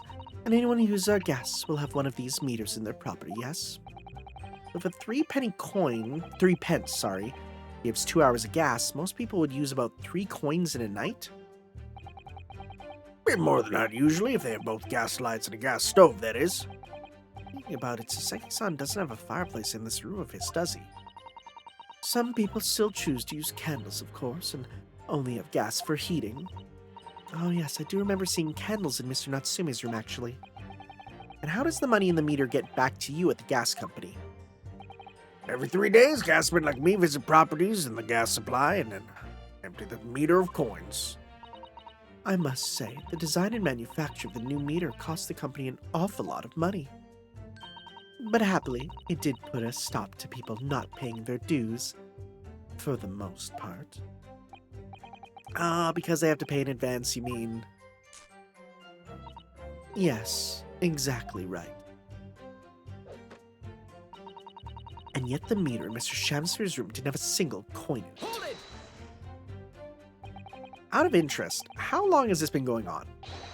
Weeks and weeks. He's been pinching gas off us for ages. But you've examined the meter in Mr. Shamspear's room, I take it? Naturally. We took it off the wall and went over it with a fine-tooth comb. And found nothing suspicious at all, I presume. No, I'm afraid we didn't. It was really clean, though. Which is why I demanded a new type of meter to be produced. One with an indestructible lock. The Shamspear Special. That sounds like it would have cost an awful lot of 3-penny pieces. But even after all that rascal's meter was still empty. I'll never forget the humiliation when I opened up the money box and found it bare. You what? I said, you what? And the look on his face, that smarmy smile of his. Huh. I pulled the meter straight off the wall and took it back to the office. But you know what? Nothing. Not a trace of it being jimmied open anywhere. Not a sign. Buddy, you're gonna kill yourself in our court. Please don't do that. And what's happened to my salary as a result? Down by 3 shillings a day, that's what. A life-threatening situation in a number of ways. Yeah. Incidentally, what became of that meter? Nothing became of it. I've still got it. Oh. Right here. Let me take a look at it. No wonder they call you Meter Man. I think it would be prudent for the court to sequester this item while the trial is ongoing. Good. Good. Definitely. Yeah, let's take a look at this thing. Is that a wax seal? That's a wax seal. That's a very sturdy looking padlock, isn't it? And the money is sealed with beeswax, too. So if Mr. Sholmes were to get up to any mischief, he'd be found out immediately. Mr. Naruhodo, mischief of that kind is not the sort of thing that Mr. Sholmes would... You know you didn't finish that sentence, don't you? Well, anyway, it's understandable that the gas company would want to safeguard the money that's rightfully theirs. But it does feel a little over the top, perhaps, doesn't it? There it is! Oh, what's this? Have you spotted something, Mr. Naruhodo? Just here, there's a little hole. Do you see it? Goodness, you're right. I wouldn't have noticed. It's not a very neat hole, is it? Not professionally made, I'd say. So, you think it might have been opened up by Mr. Shamspear? Possibly. Seems people at all my gas have missed it, which is insane. Well, it certainly seems to go all the way through to the inside. Yeah, but there's no way a coin could fit through here. That's true, but even so, it seems more than a little suspicious. Yeah, tiny hole in its base. That's what it's gonna be. Anything here? Anything here? Got that, we got that. Alright, baby. I figured it out. Although at first glance, there doesn't appear to be anything unusual about it. Let's move this along, shall we? Continue with your testimony. I would say it has as much value as the contents of that meter. Oof! The meter doesn't appear to have been tampered with, though. Oh, well, that's what we use. And the collection agent has the only key. That's the one we're going to use it on. There's only one key for all your meters? Well, in truth, there's another key in the company vault at our main office. But even if someone had somehow managed to get a hold of that key, we'd know if the coin box had been opened. Oh? How? I came up with a rather clever way to expose any little shenanigans, as it happens. Would you care to explain? Well, now, in order to empty a meter, you have to unlock the padlock and remove the cover. When you close the cover again, I stick a little beeswax seal on it. You see, get it? 'Cause they're bee people. A seal? Like, Orf, orf, orf! like the sort of thing you'd put on an envelope. I mean, I'm just imagining that in court. That'd be so funny. Something like that, yes. Basically, you can't remove the cover again without breaking the seal. Now, in the case of Mr. Shamspear's meter, there were no coins inside at all, as I said. But the seal hadn't been broken either. That would mean Mr. Shamspear somehow managed to steal coins from inside a meter without opening it. Looks right into the camera like, what? It would seem so, but that would be impossible. Well, if he didn't put coins in it, jeez, you're gonna smack him. Somehow he's been using all the flaming gas without paying a penny. If that's not thieving, what is? You're right. How do you know he's been using gas, though? Well, now, since I started investigating this bloke, I've been to his room more than a few times, and on every single occasion his lamps have been blazing and his stove pounding. It's the middle of winter, and he still turns to me, sweat dripping down his cheeks, and says, Wow! Really? That's rude. Get thee to a nunnery! Which makes no sense for him. He can't go join a nunnery. Come on, dude. Hamlet, indeed! I could wring the bloke's neck. I got all hot on the... Basically, it means go to a whorehouse, but I get all hot in the collar, but still, every time I open up that flaming meter, it's empty. He's robbing me of my salary, too.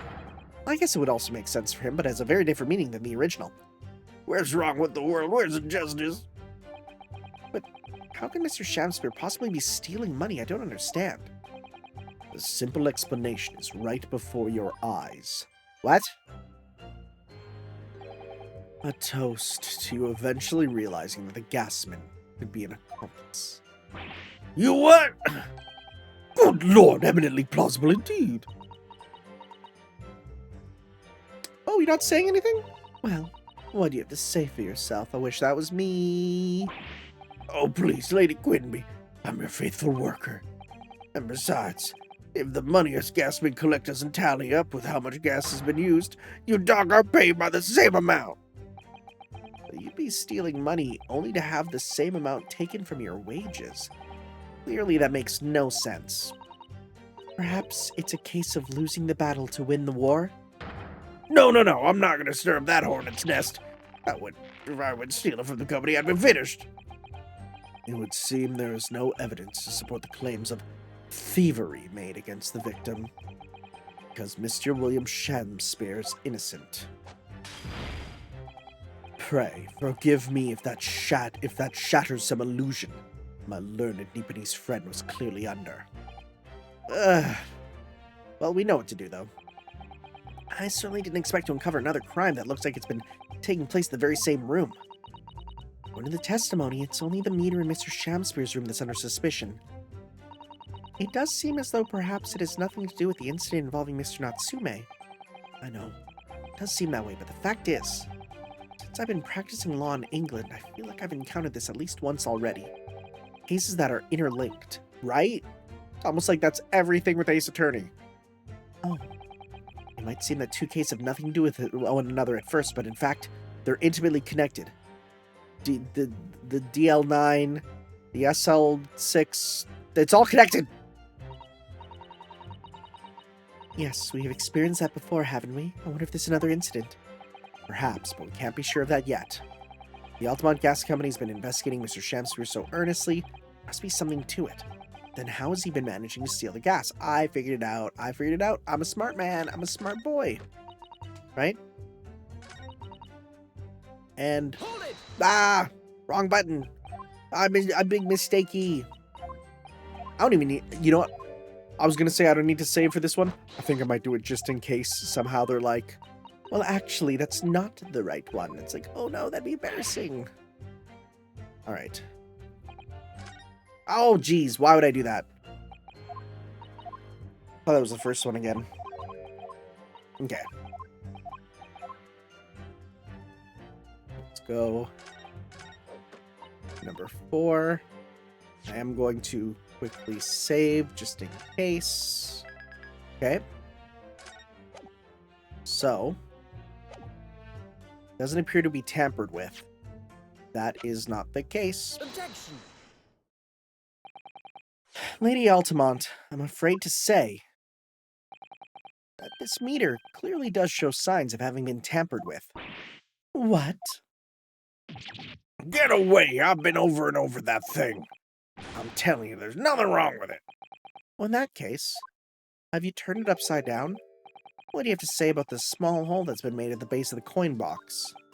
Hole? What? You're right. You're quite right. There is a little hole there. The meters aren't supposed to have that. None of the others do. In other words, we can assume that Mr. Shamspeare secretly opened up this hole himself. Yes, I wouldn't at all be surprised. But why? Yeah, why? I mean, it's tiny. It couldn't get a farthing through that. Rather shitting. I think I made that joke before. I heard farthing and then I also said shitting. Yeah.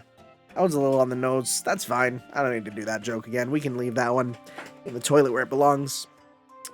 Lady Altamont, I wonder if you could give the court some more details about your meter design. What sort of details? Well, what I'd specifically like to know is... how it differentiates coins. how does the meter tell the difference between different coins? What do you mean? Well, for example, if someone were to put in a 1-penny coin, that wouldn't work presumably, would it? No, of course not. So, well, how does the meter know that the coin it's being fed is a through-penny bit? Oh, I see what you're getting at now. The meter tells coins apart by their shape and size, which includes their thickness. A through-penny bit is about 3/4 of an inch in diameter, you see. Other coins just won't fit. I see. It's clearly been very well thought out. The witness will amend her formal testimony with that information in case it is pertinent. As you wish, my lord. Let's get some more information about this. Meter designed for coins the exact diameter and thickness of a through-penny bit. Nothing else will fit. I'm going to get a bit more information, and then we're going to try and do the soap there. All right. Hold it! It's the soap is hollowed out, and that's wax he uses. Probably, right? But conversely, did he find a way to get infinite gas? That's incredible. But conversely, then, it would seem that anything matching a 3-pence coin exactly in terms of diameter and thickness could equally well be used. Would that be true? Because if we take a look, right?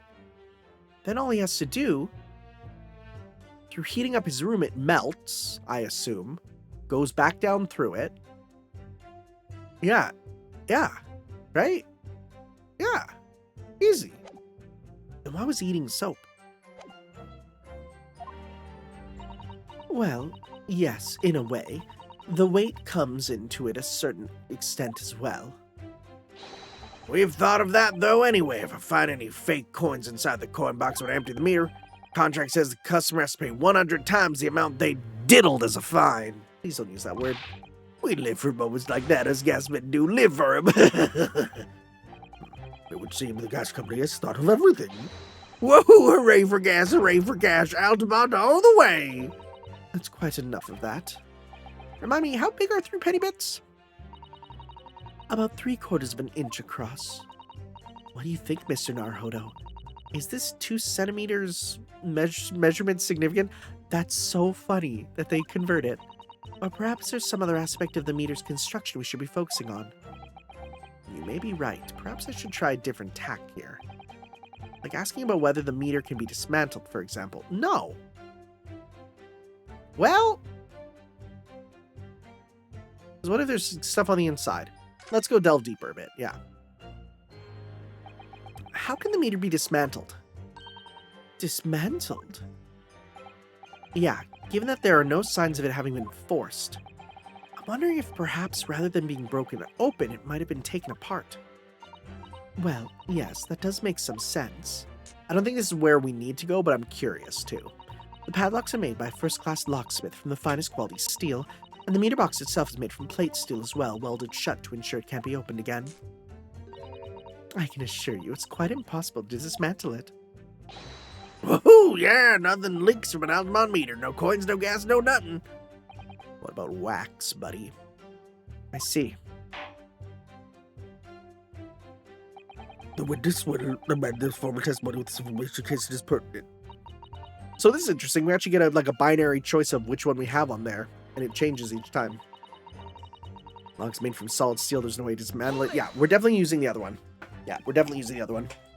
Has anyone ever tried? Oh, yeah, they've tried, but they've all given up before long. After all, if they actually broke the meter, the company would be able to take legal action.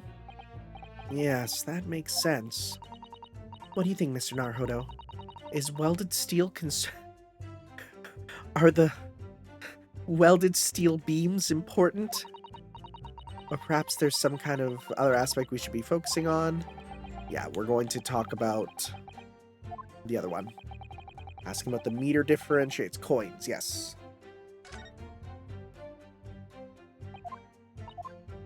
Yeah, we're gonna do this. Okay. So, I think, can we use the... Oops. Okay, wait. Nothing else will fit. Can we use the soap right now? But the question is... We present... Right? Can we check this again? Look at this bar of soap. There's a circular depression on the side about 2 centimeters across. Or 3/4 of an inch. Do you think? We did find the soap at the scene, didn't we? Yes. Yes, there were 2 bars on that little ledge just outside the window. So we took this one. But I'm sure that when we first found it... There was! I was like, I remember there being the reddish thing in there. I remember it clearly.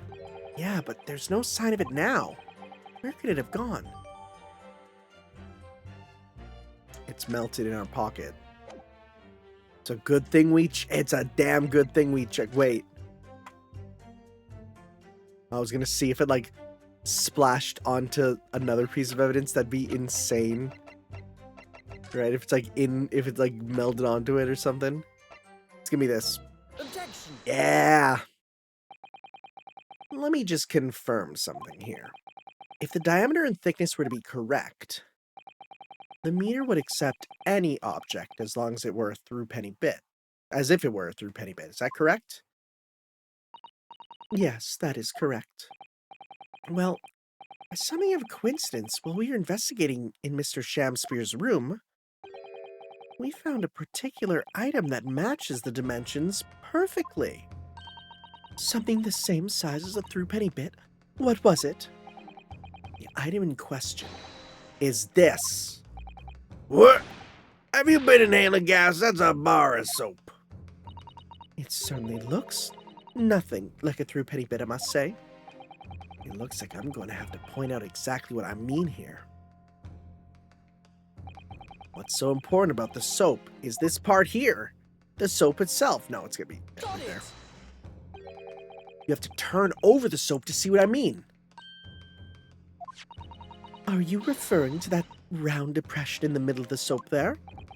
That's right, a depression that's approximately 3/4 of an inch in diameter. Or in other words, almost exactly the same size as a through-penny bit. Get away! Does anyone here present in their possession of a through-penny bit? Quickly now, hand over your coins, ladies and gentlemen. It sounds rather like a highway robbery, doesn't it?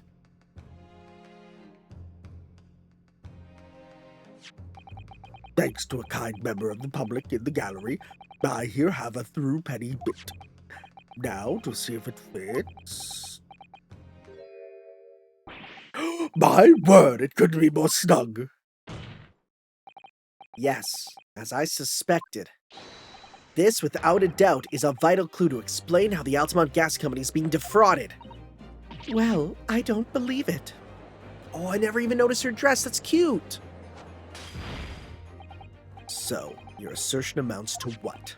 That some inferior bar of soap has a tentative connection to the theft of gas? That is an insane sentence. Yes. Depression in the soap was clearly made by a through-penny bit. I must concur at least that pushing a coin with some force into such a low-quality bar of soap such as this is a remarkably simple way of replicating the coin's shape. And then you could use, well, some melted wax or something to pour into the mold. You could make fake coins in no time. He's gonna be like, but where do the coins go? And we're gonna say, on the ground, and point it out. Brings all the pieces of the puzzle together. It's the method Mr. Shamspeare has been using to steal gas. That's the missing link. And now if I follow the chain of thought, it's going to bring me to a new explanation for what happened that nobody's considered yet. But this is all nonsense. If the man has been making fake coins, my worker would have found them when he emptied the meter. But quite true, Lady Altamont, in the absence of some black, oriental magic that could make them disappear. Did somebody say Oriental? I see. That's what we're dealing with, is it? There's one form of black magic that could cause the fake coins to disappear into thin air, yes. Exactly. And the meter here gives it away. Oh, he's figured it out. What on earth? There are remnants of the magical method used visible on the gas meter taken from the victim's room. There is. If that is your social counsel, the friends will identify those remnants for the court at once. Where on the meter can the remnants of the method used to make the fake coins disappear be seen? Are we just talking about the hole? Just talking about the hole, right? Right, there's this little hole in the bottom of the meter here, isn't there? It looks as though it was made by somebody who didn't really have the right tools. So that should go all the way through to the inside, though it's hard to see that unless you look closely. In fact, it goes right through the part where the money ends up. I suppose it's nothing then. Oh, well, you couldn't possibly extract a coin through such a small hole, could you? No, I suppose not. But then the question remains, why would someone go to the effort of making a little hole here? Okay, I think it's this one. We found this bar of soap at the scene of the crime, just outside the victim's window. Outside? Yes, outside, where you yourself, Mr. Meterman, were loitering in the freezing winter air. That's where we found this soap. I get it! That's right. The answer, of course, is ice. What? I thought it was wax and the heat of the room made it go away. You're saying that was ice this whole time? What the frick? That's even stupider, but also makes more sense. Did you just say ice? Mr. Shamsper is leaving soaps like this outside his window each evening filled with water. I hope it's water. And after a night outside in the bitter cold, the water's completely frozen solid then the next morning. Then he takes his fake coins of ice and feeds them into his gas meter, giving him light and warmth in spades. As his room becomes very comfortably warm, the ice now inside the meter's coin box melts. I know people are like, actually, for it to melt like wax, it would have been a lot hotter. It's like, yeah, but I don't know how hot he keeps his room. Turning back into water and draining harmlessly away through the small hole made in the underside of the meter.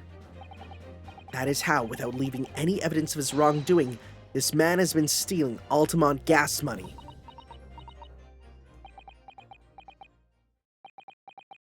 He's gonna be like, do you have any proof? And we have the proof. Just like that. So simply. Is he trying to make us look like idiots? He's been fooling us all with bars of soap and some water. That's right, madam. I don't believe it. It can't be true. Do you have any idea how much money we spent to develop that new meter? And now you have the audacity to suggest that a bit of soap and some water can render it totally useless? I'm fairly sure I didn't design it. Evidence. Sorry? I want evidence. If you're going to stand here and tell me our meters are rubbish, I want to see proof. She's very good at enforcing accountability, isn't she?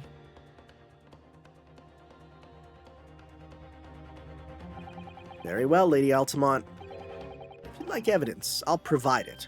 What? Mr. Naruhodo, are you saying...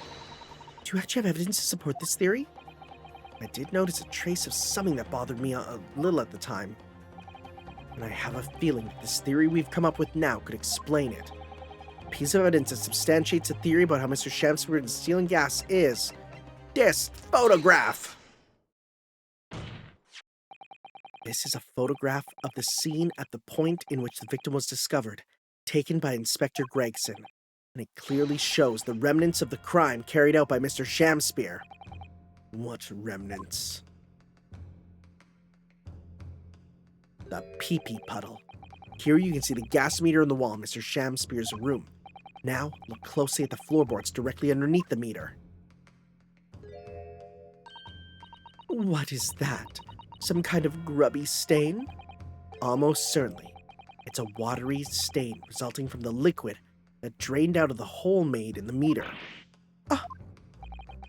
If one coin gives about 2 hours of gas usage, and the occupant was heating his room in all his waking hours, we can imagine he would have used about 10 of his fake coins each day.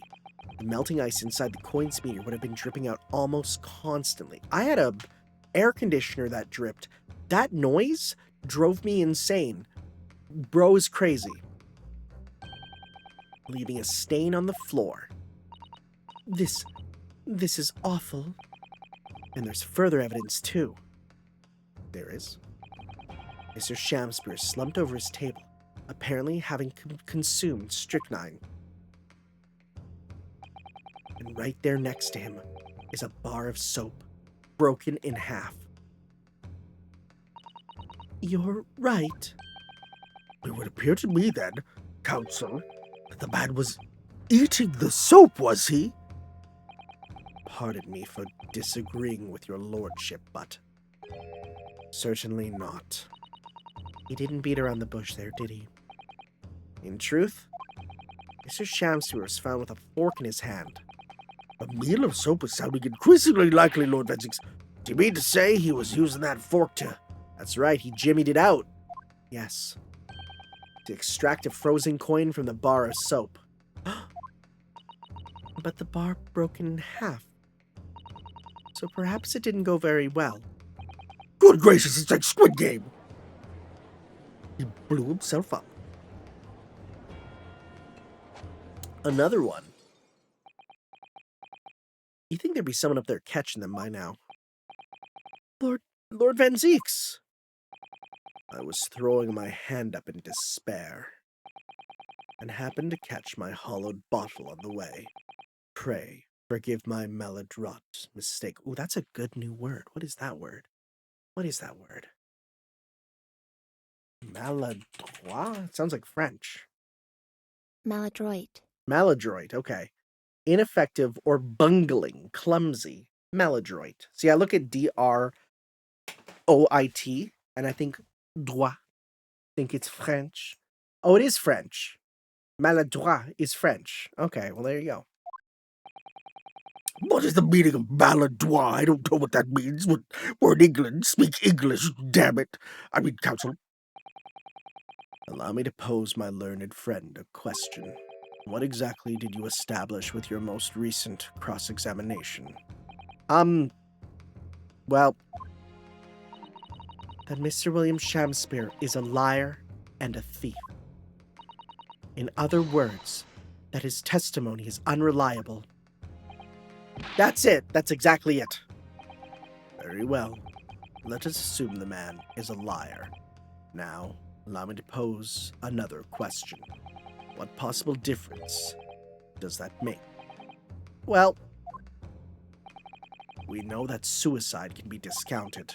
Scotland Yard's investigation revealed no signs of another vessel that contained poison. And on the night in question, there were no visitors to the room except the accused. The young Gasman's testimony, which we have no reason to doubt, has confirmed that. Furthermore, the only possible way the poison could have entered the victim's body is via the tea.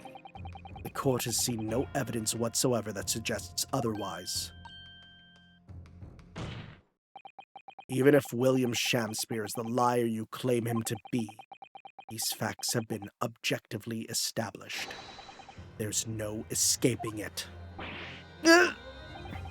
Therefore, in light of these facts, the prosecution calls for immediate adjudication. You... What?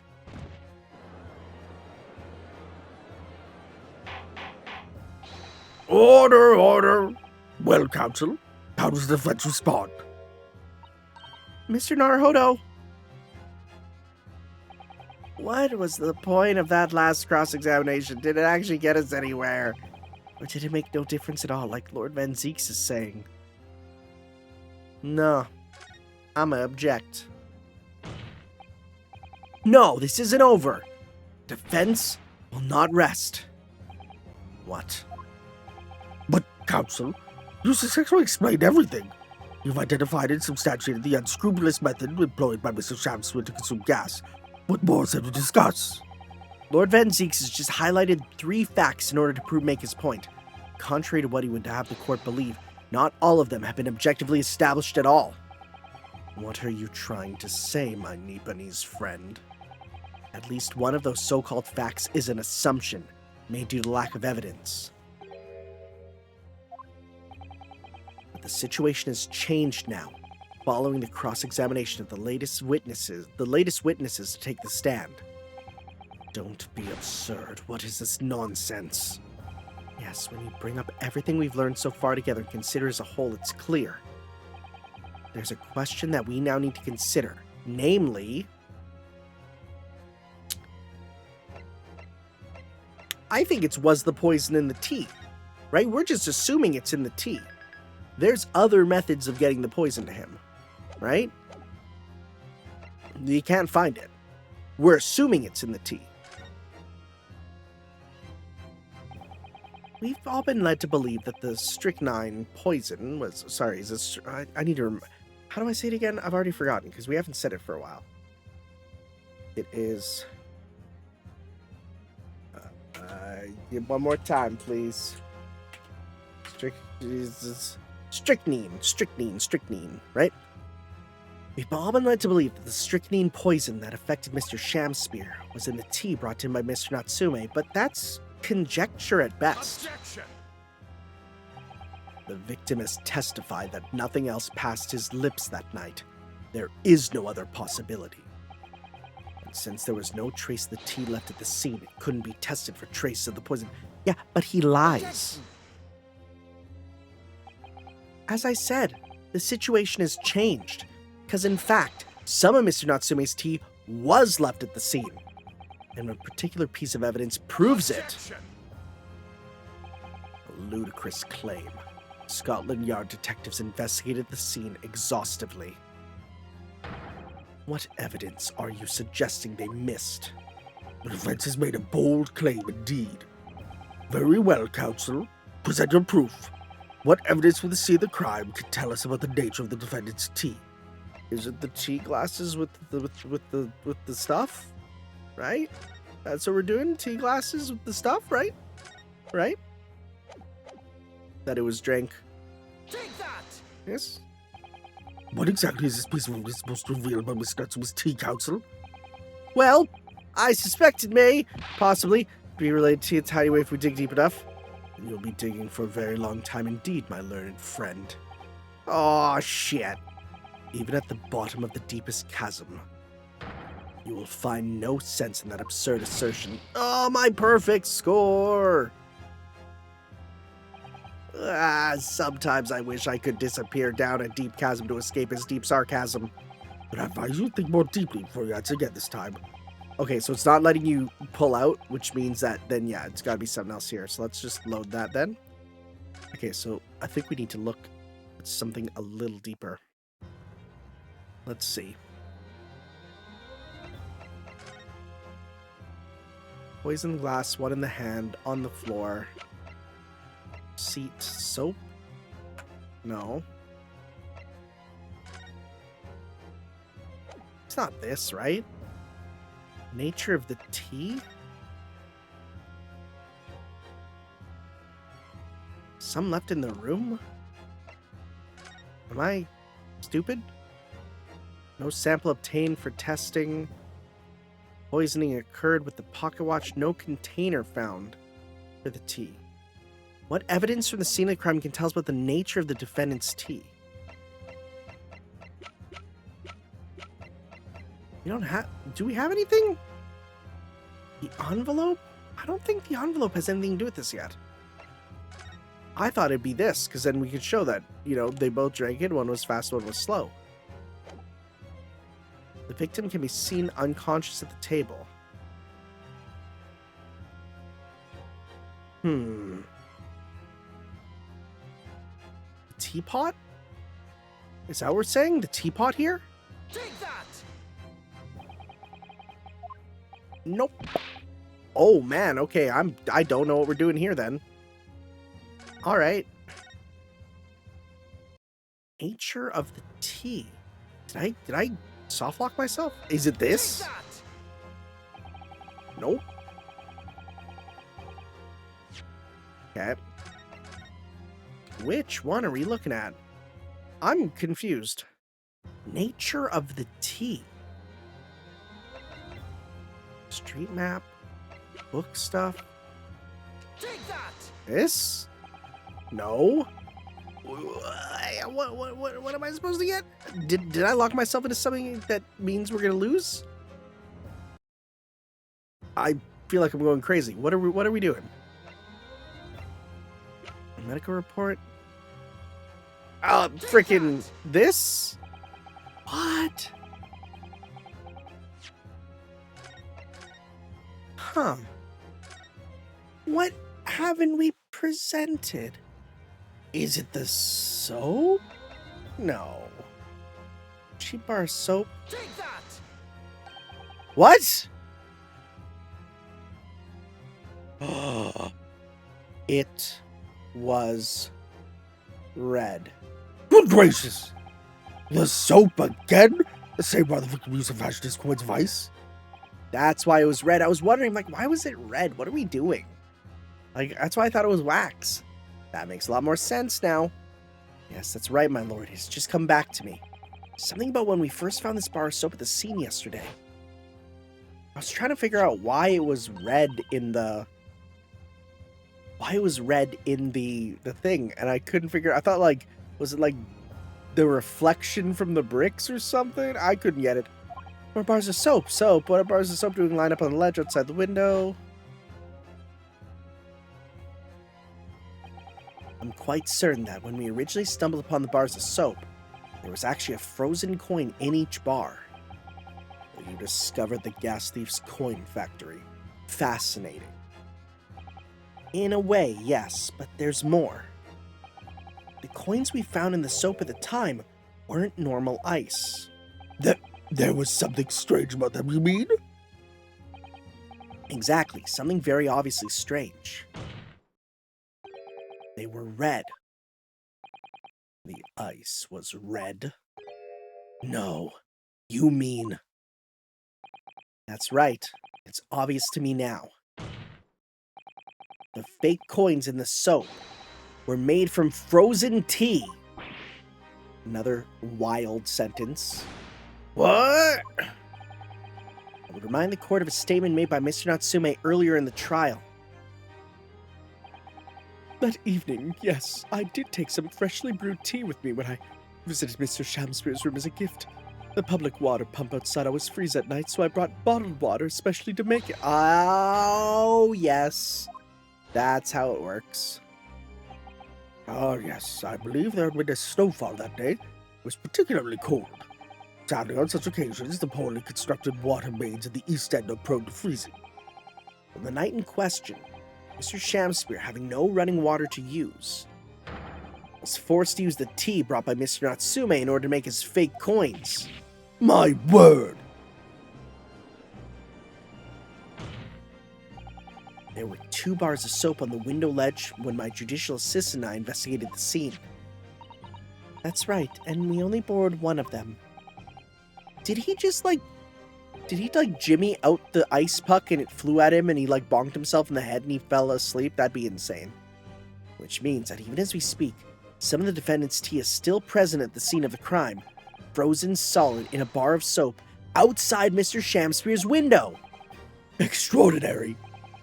Earlier today, Inspector Gregson informed the court that even if 1 drop of the tea remained, Scotland Yard would be able to analyze it for poison. As such, we are now in a position to prove or disprove what has been, until now, mere conjecture. By finding out for sure whether or not Mr. Natsume's tea actually contains strychnine at all. Ugh, you smug Nipponese!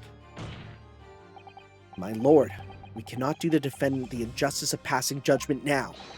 The police should be dispatched to recover the remaining bar of soap from the scene at once, and the defense requests a thorough analysis of the frozen tea embedded in it to determine whether or not it contains any poison.